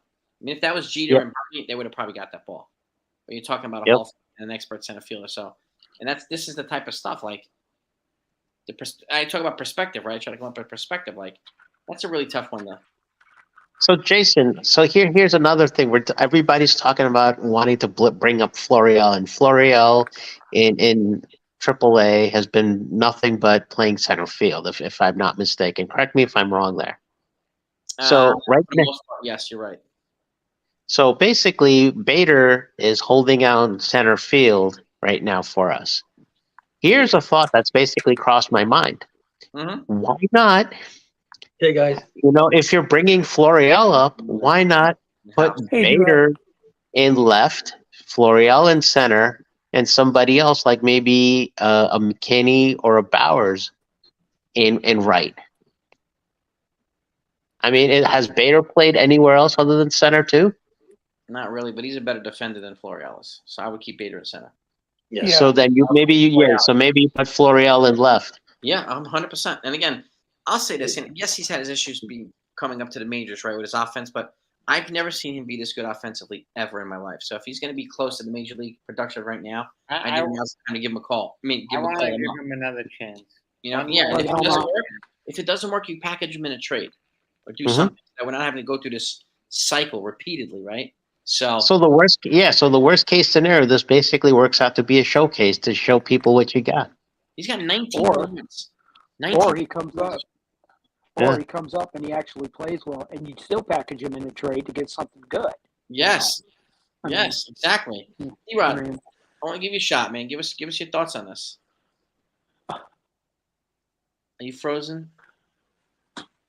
I think D-Rod is frozen. I think he's frozen. Yeah, his screen froze.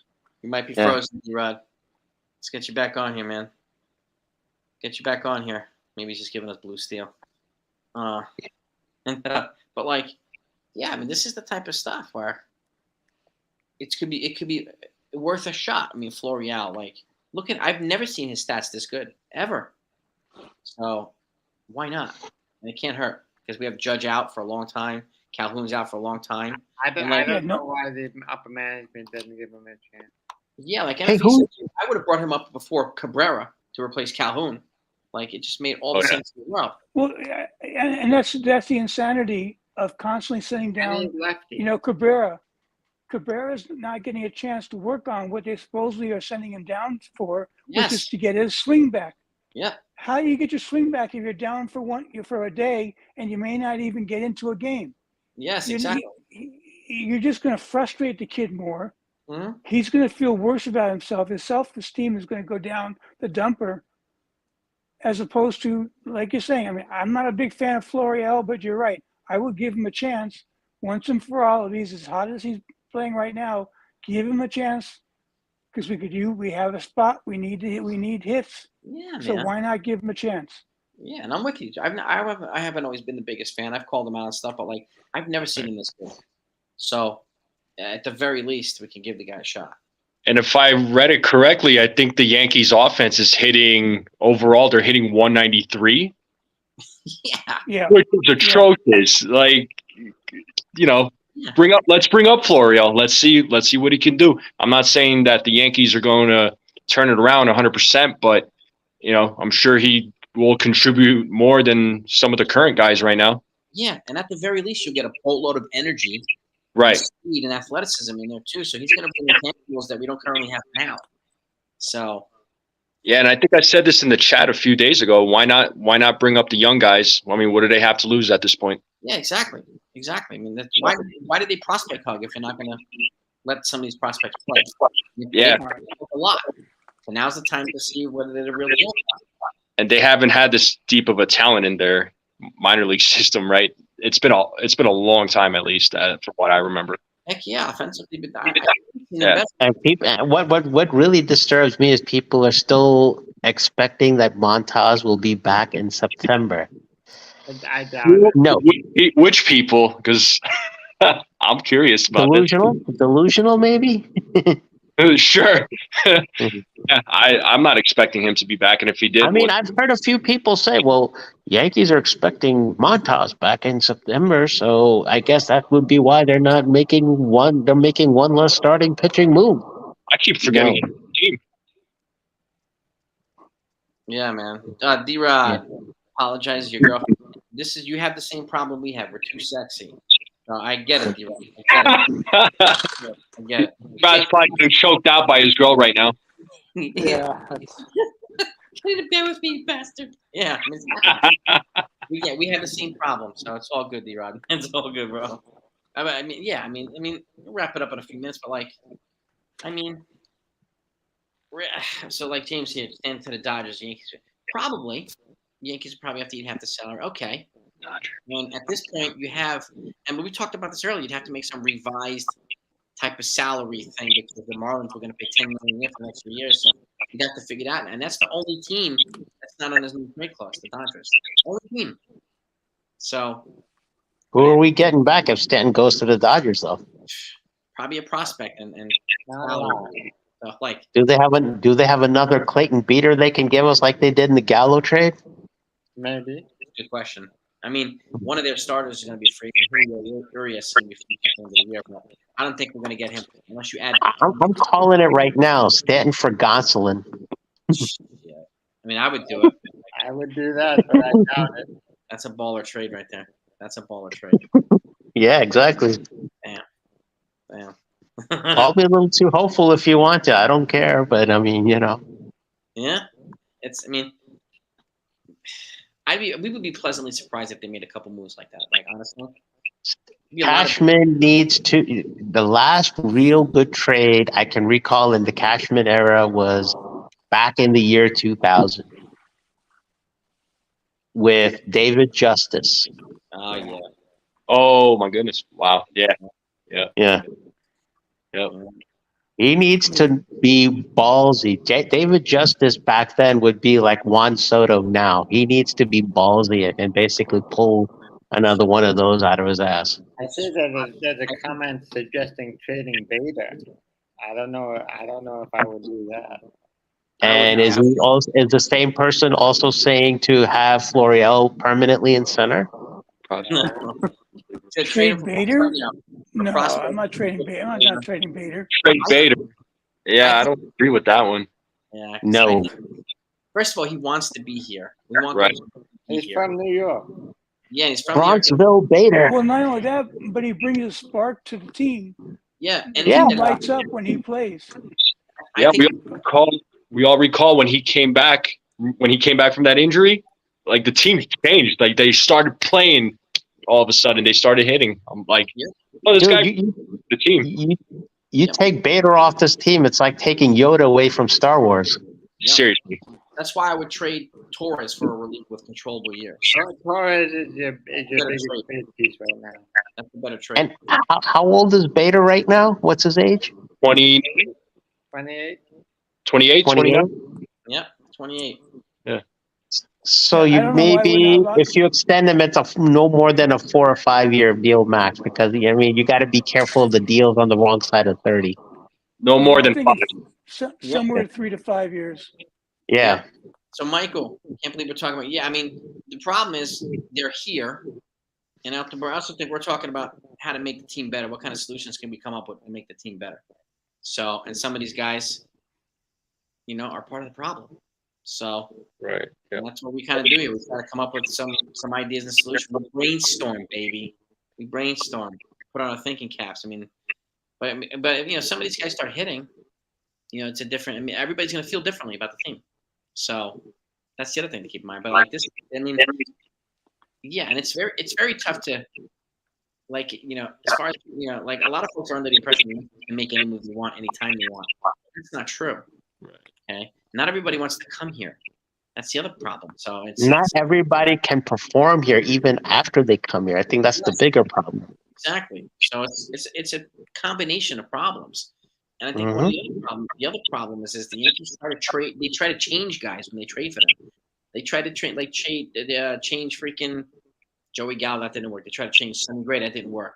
And then Gallo and both of them were terrible here. And then they left and they became productive. And Sonny Gray's trying for Cy Young. Sonny Gray, oh my God! Stop trying to change these guys when they come here.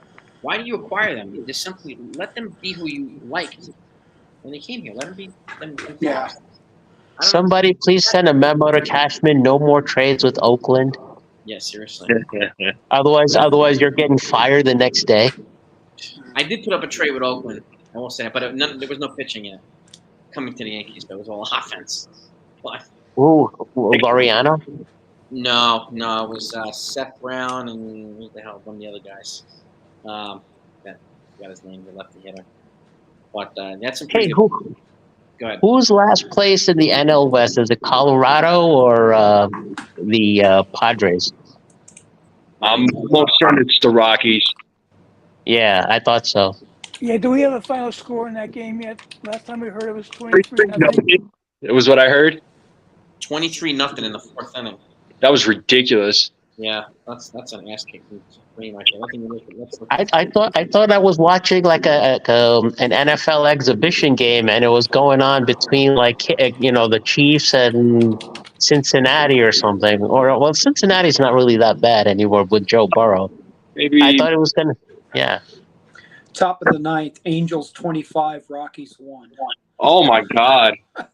They scored. The Yankees do the same thing when they come here to Colorado. Yeah, in mid-July, right? Yep, mid-July. I'm going to 2 of those games. So nice. I'm actually going. NFC, where are you located?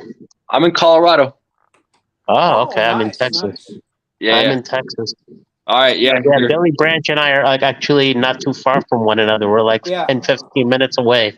Yeah. I was actually born in New York. Just I've been in Colorado for a while now. So yeah. I went to Trinidad, Colorado when I was a kid. Colorado's nice, man. Colorado's nice. Colorado's a beautiful state for sure. There's a ton of people moving to Texas. I know that. So are you in the Denver area? Yeah, Denver Metro. I'm like 20 minutes north of Denver. So what does that put you at, like Boulder or? No, that's west. So it's more like it's a city called Thornton. Oh, okay, yeah. So Denver, Yeah, I'm like northeast, so I'm east of Boulder, but it takes me about half hour, 40 minutes to get to Boulder. Okay. Yeah. Boulder's nice, man. Boulder's nice. Yeah, Boulder's a cool town. It's a expensive town. Yeah. Mhm. Cool I town. used to run up Magnolia Road. You know, Oh, there you go. yeah, I used to be a competitive runner. I ran professionally, and I used to go to altitude training in Colorado in the summertime. So we'd stay Smart. we run in, Yeah, so- while Denver, and then we go to Boulder for a while. Yeah, so what Jason's not telling you is he was training Sylvester Stallone running up mountains in Rocky IV Yeah, to do that in Russia. I knew it. That's right. Yeah.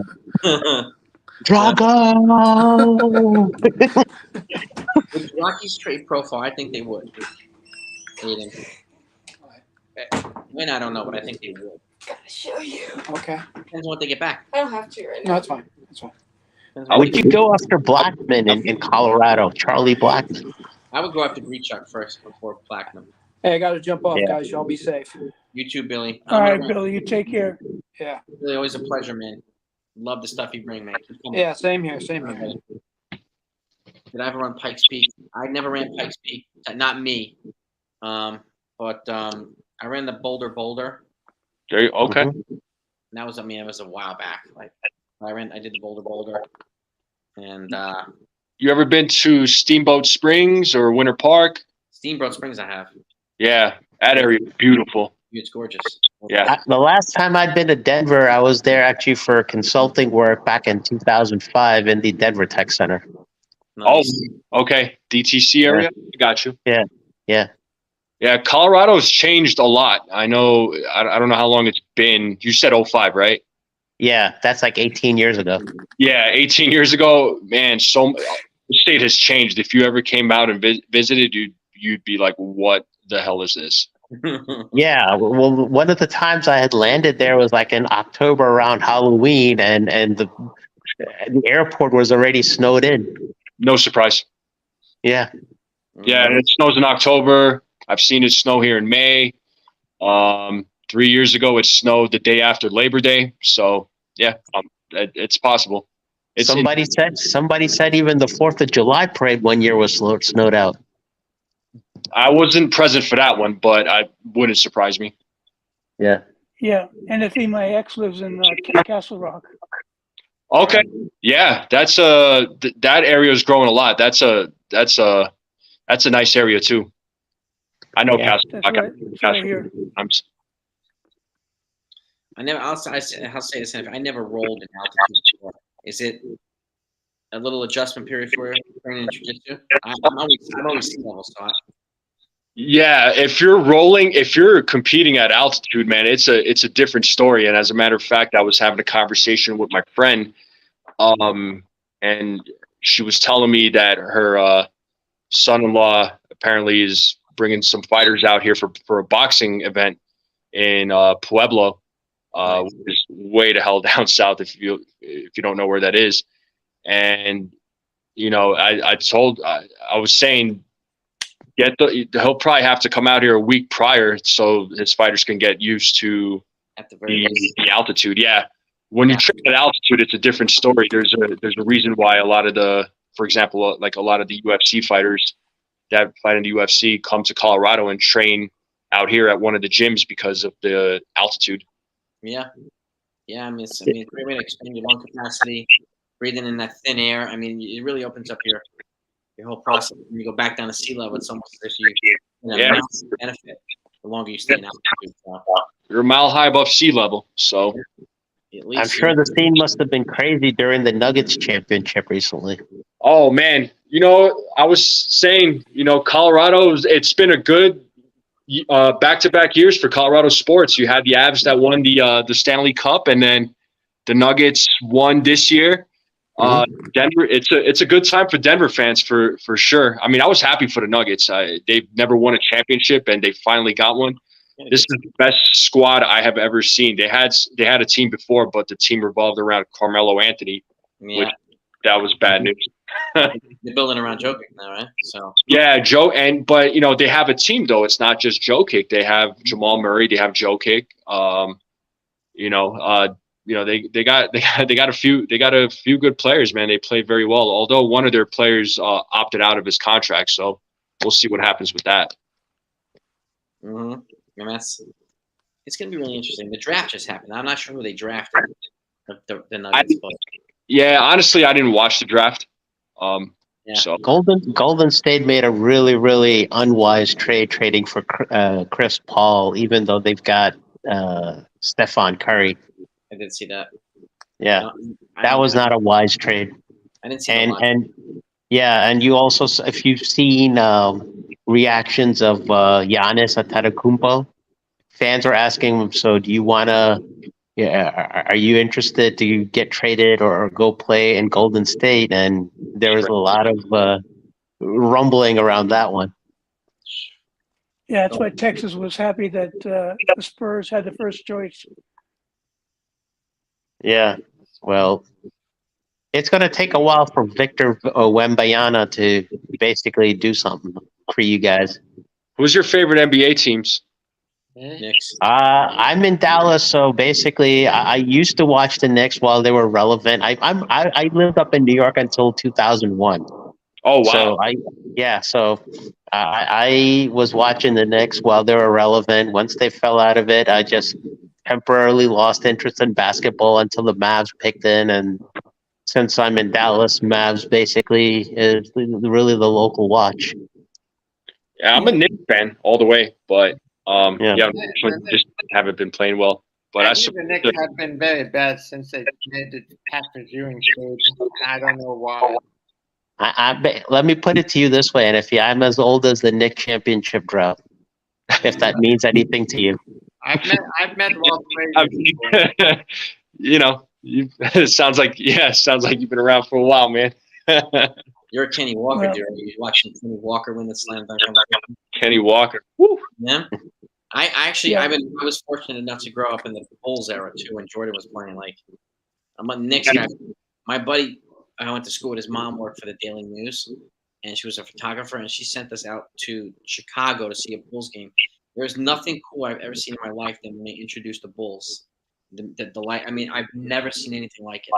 It is insanity. I mean, you can't even hear them announce Michael Jordan's name. That place is so loud. I've never seen anything like it. I've seen Jordan play a couple times. I've never seen an athlete like Michael Jordan in my life. So I take it you probably have seen the Air movie, Jason? I have. Yeah.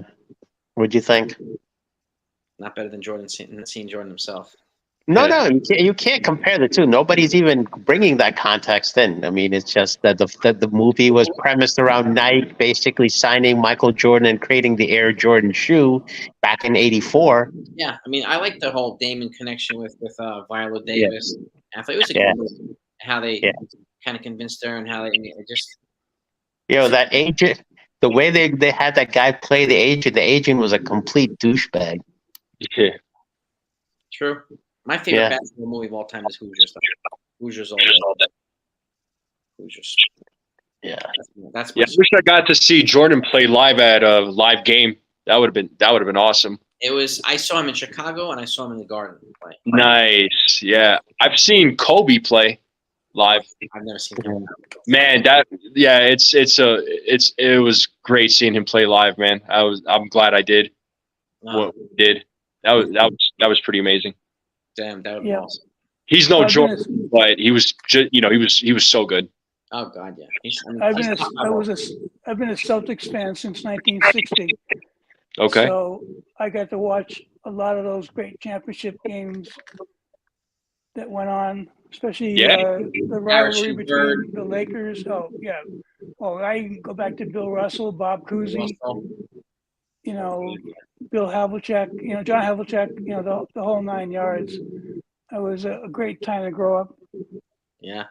Anybody has can you do that? We had 99 likes. We need one more to get 100. I didn't realize 25 to 1 was the final, by the way. 25 to 1 was the final. They had a franchise record of 28 hits, the Angels. Oh my God. That's insane. Yeah. Oh my God. I feel sorry for Rockies fans. Yeah. So was the game in Colorado? Yes. Yeah.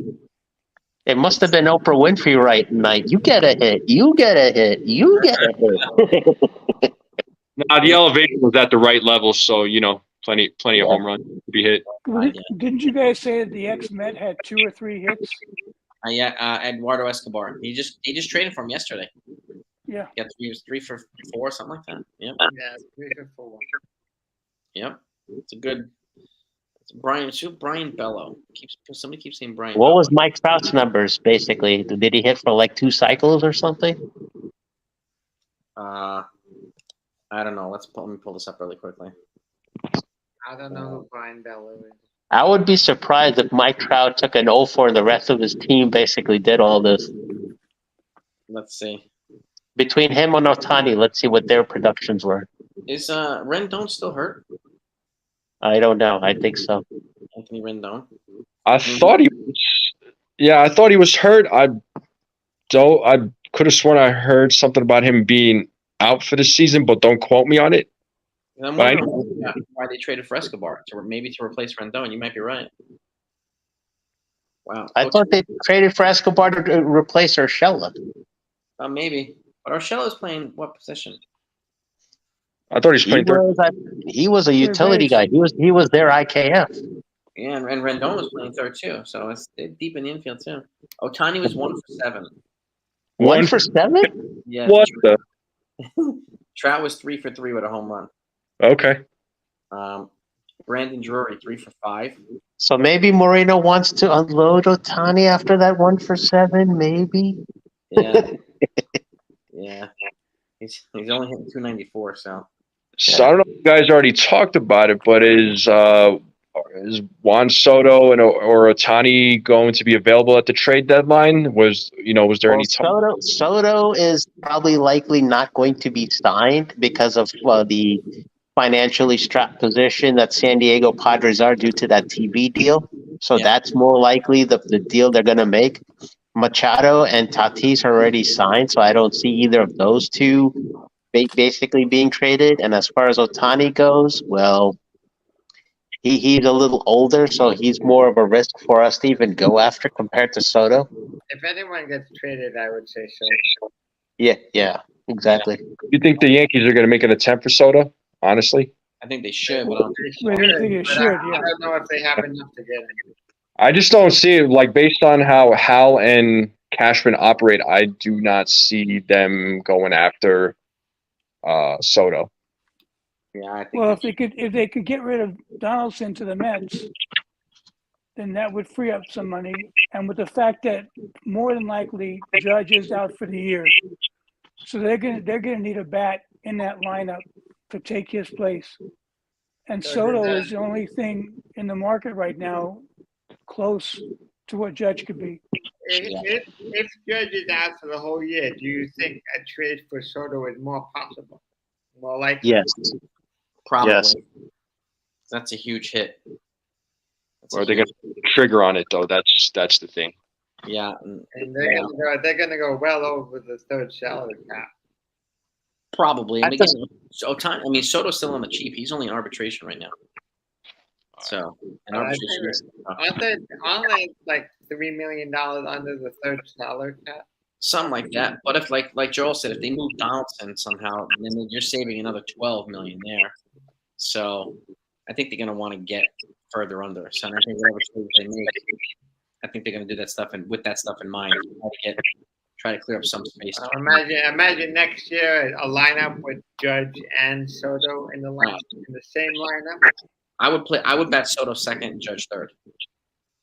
Judge, I never liked Judge in the second hole. I think he's better. We need to nobody has except for the Yankees.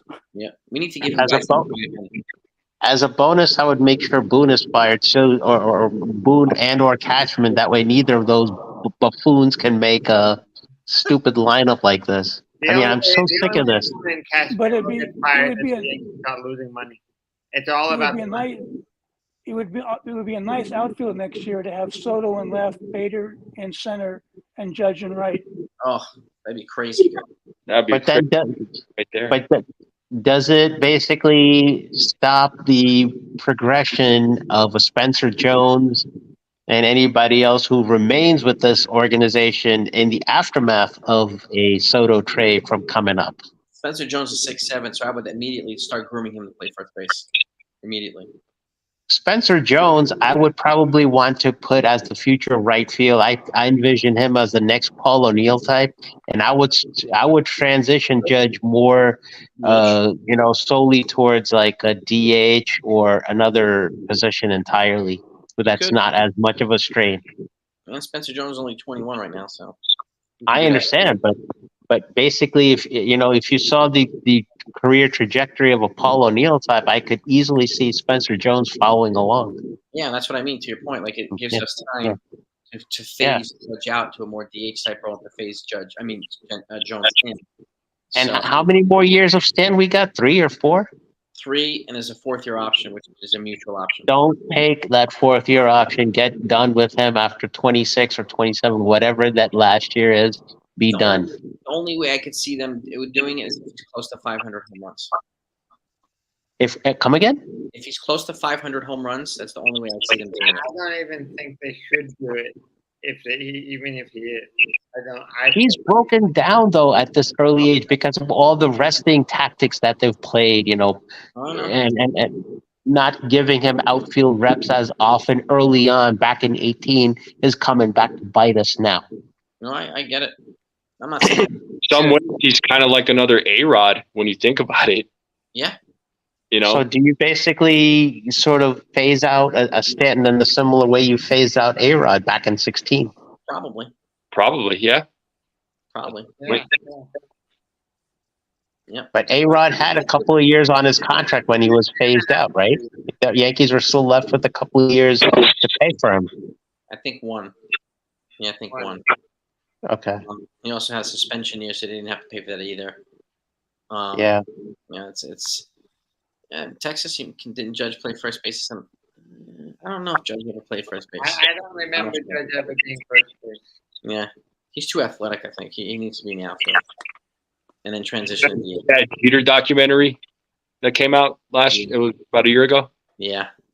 Yeah, he was pretty pissed when the Yankees signed A-Rod. He was not happy. I remember that. Yeah. You remember that? I kind of had a feeling around that time too, just because Jeter was on a big slump that one time, and I was like, something's off. I was like, I don't think there's a good chemistry right now going on between. The worst thing the Yankees did at that point was not signing Guerrero and signing Sheffield. Guerrero or who? Sorry. Sheffield. Signing Sheffield instead of Guerrero. Yeah. That's basically why Vlad Jr. is pissed off at us. You think? If you think about it. Could be. I would have loved seeing Guerrero Senior here. Oh, Cashman wanted Guerrero. Steinbrenner wanted Sheffield. Yep. This is what happened when you don't listen to your baseball people. You get into your own head and you make dumb decisions like the 1980s. Yep. Yeah, they need to put us in the front office, man. We need to make that money. I'll be in charge of the draft. I'm sure I can fix the draft. Fix the farm system. Done, and we'd have Sunil or Jason just be GM. Don't draft that like Yankee King. No, he's not on the radar. He's not even in the top 500. Oh God. You guys are crazy. Let me let you guys go. We're going on 2 hours and almost 2.5 hours. Yeah. We're having fun, man. That's pretty much why it went so good. This was a great stream. I appreciate you guys all coming on and spending time here. Everybody that came on.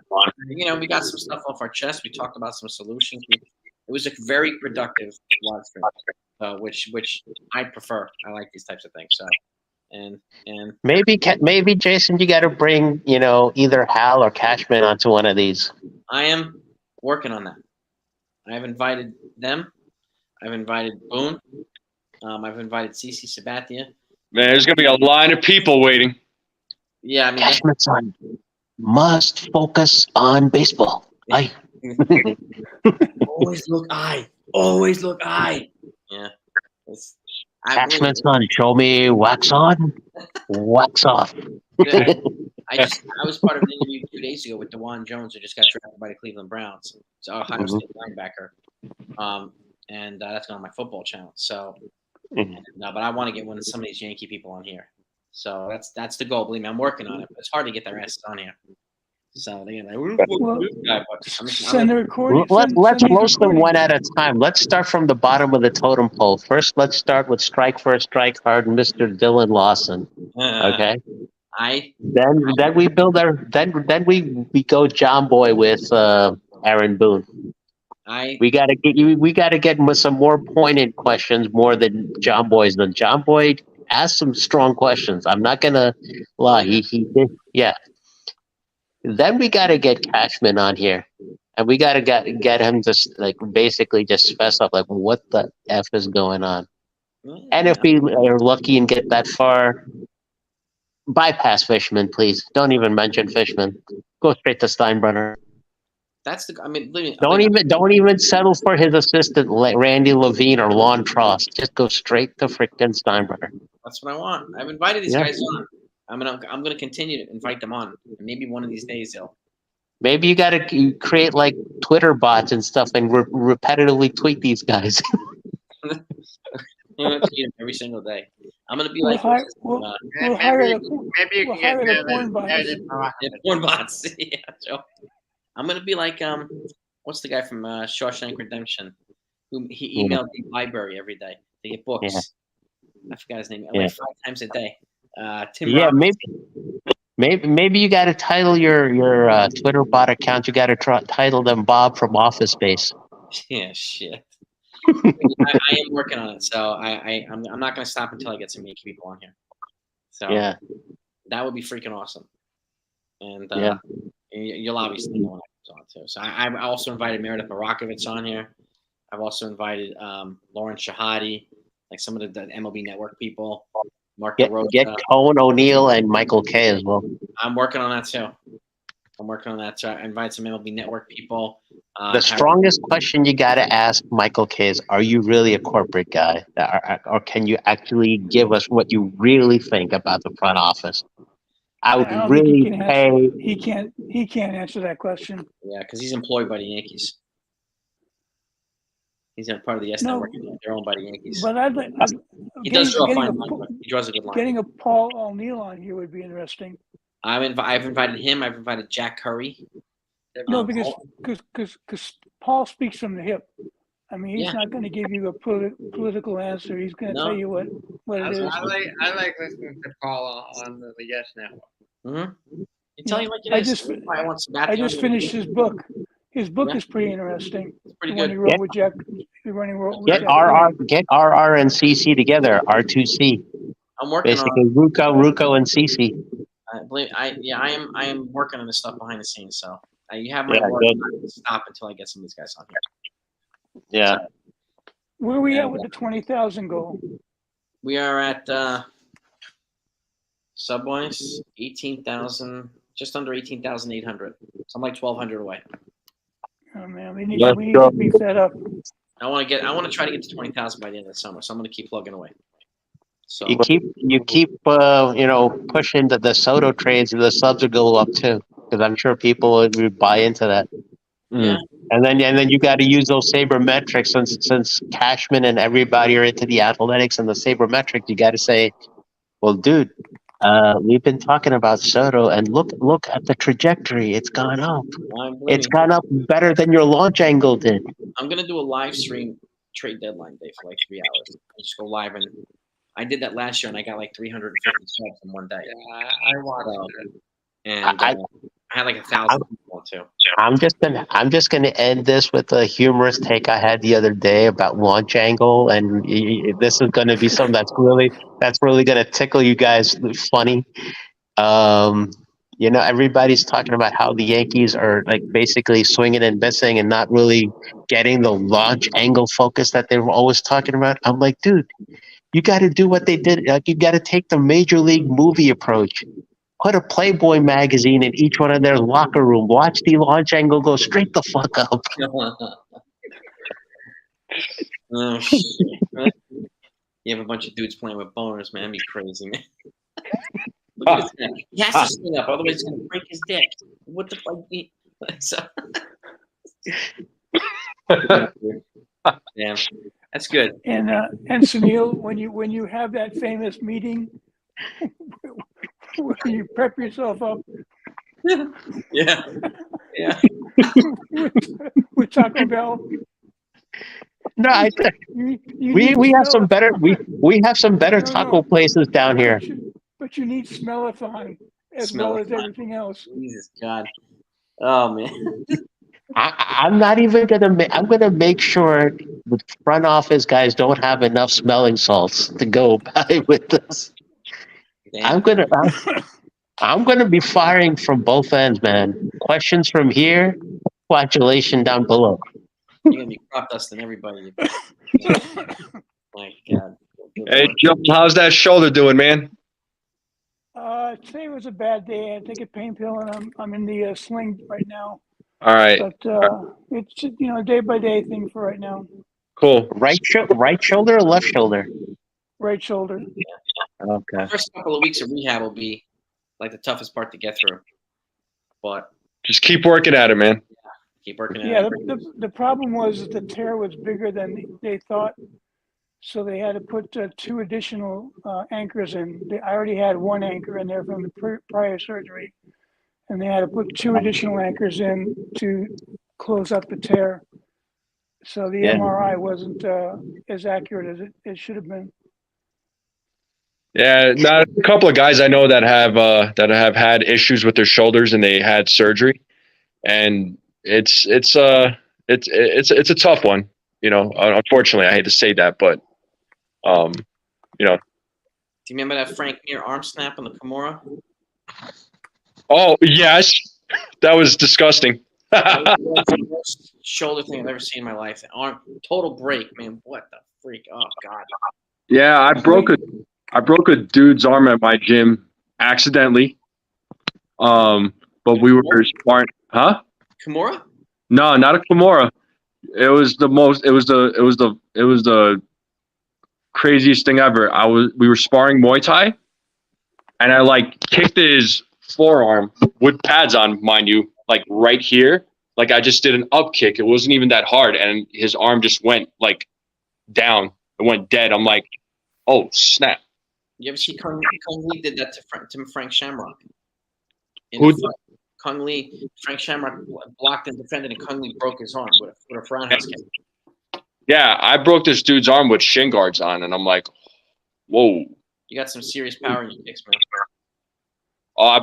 I mean, if you could hold pads for me, I'll let you be the judge.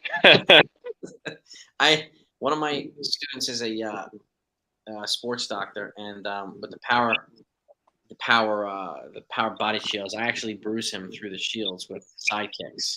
Yeah. And he doesn't want to hold the pads anymore when I do the side kicks. Then I have that spinning back kick, which is kind of like Joe Rogan-esque. You've seen the way he does the spinning back kicks. Dude, I was going to say he's got the nastiest kicks I've ever seen. He's got the nastiest. That spinning back kick is ridiculous. Yes. Yeah. It's ridiculous, and I wouldn't want to hold the pads for him either. Yeah, no way. But man. Dude, good work breaking his arm, man. Yeah, I felt so bad. I felt horrible. And one of the coaches pulled me to the side the next week. He was like, "Hey, man," he's like, "I know you didn't do it on purpose," but I'm like, "Dude, it was an accident." So it's tough. Yeah, high kicks are really, really tough to defend. So such that quick pivot and that quick snap, it's like really hard to defend. So like, how quickly can you jump up into your thighs and let the power be past me? It's really hard to do. So. And that's one of the things with teaching Aikido is sometimes it's really hard. Now you try to intercept him and you try to get his thigh, let from the knee down behind you, but it's so freaking hard to do. So I'm not surprised. A lot of people get nailed with that. Tough kick, man. Tough kick. Yeah. So, but let me let you guys go, man. I really want to thank you guys for coming on. I appreciate all of it. Andres in the house too. Yeah, Andres Chaparro hit a grand slam tonight. He has 15 home runs now. I still think Chaparro should be called up. Chaparro? Yeah. He's earned it. He's earned it. So Whether to a Soto trade gets, I will eat a Big Mac. I will eat 2 Big Macs and I'll stuff apple pies in them. If they trade for Soto, I'll do it in like a minute. I'll do it, and even if I vomit, I'll do it in a minute. We'll have a live session. A live session. We'll all do it. We'll I all did it do last it, year at the trade deadline. including Texas. Yeah. I have a McDonald's 1 block from me. Yes, we'll have a Big Mac and apple pie party. If anybody hasn't tried that, that's my cheat meal. I don't hardly ever eat it, but with the apple pie inside the Big Mac, it takes it to another. It's a game changer. Game changer. But again, be prepared to be on a toilet bowl for a couple hours. So just to preface, but it's worth the entertainment. It's worth the entertainment. So, guys, you're the best. I appreciate you. Have a great weekend. All the love to you, and let's keep Thanks doing for having us on. Yeah, Guys, good talking to you all. Neil, Joel, Jonathan, you guys are the best. I'll talk to you later. Peace and love to everybody in the chat. See y'all later. And I'll talk to y'all next time, guys. All right, boss. You take care. Peace.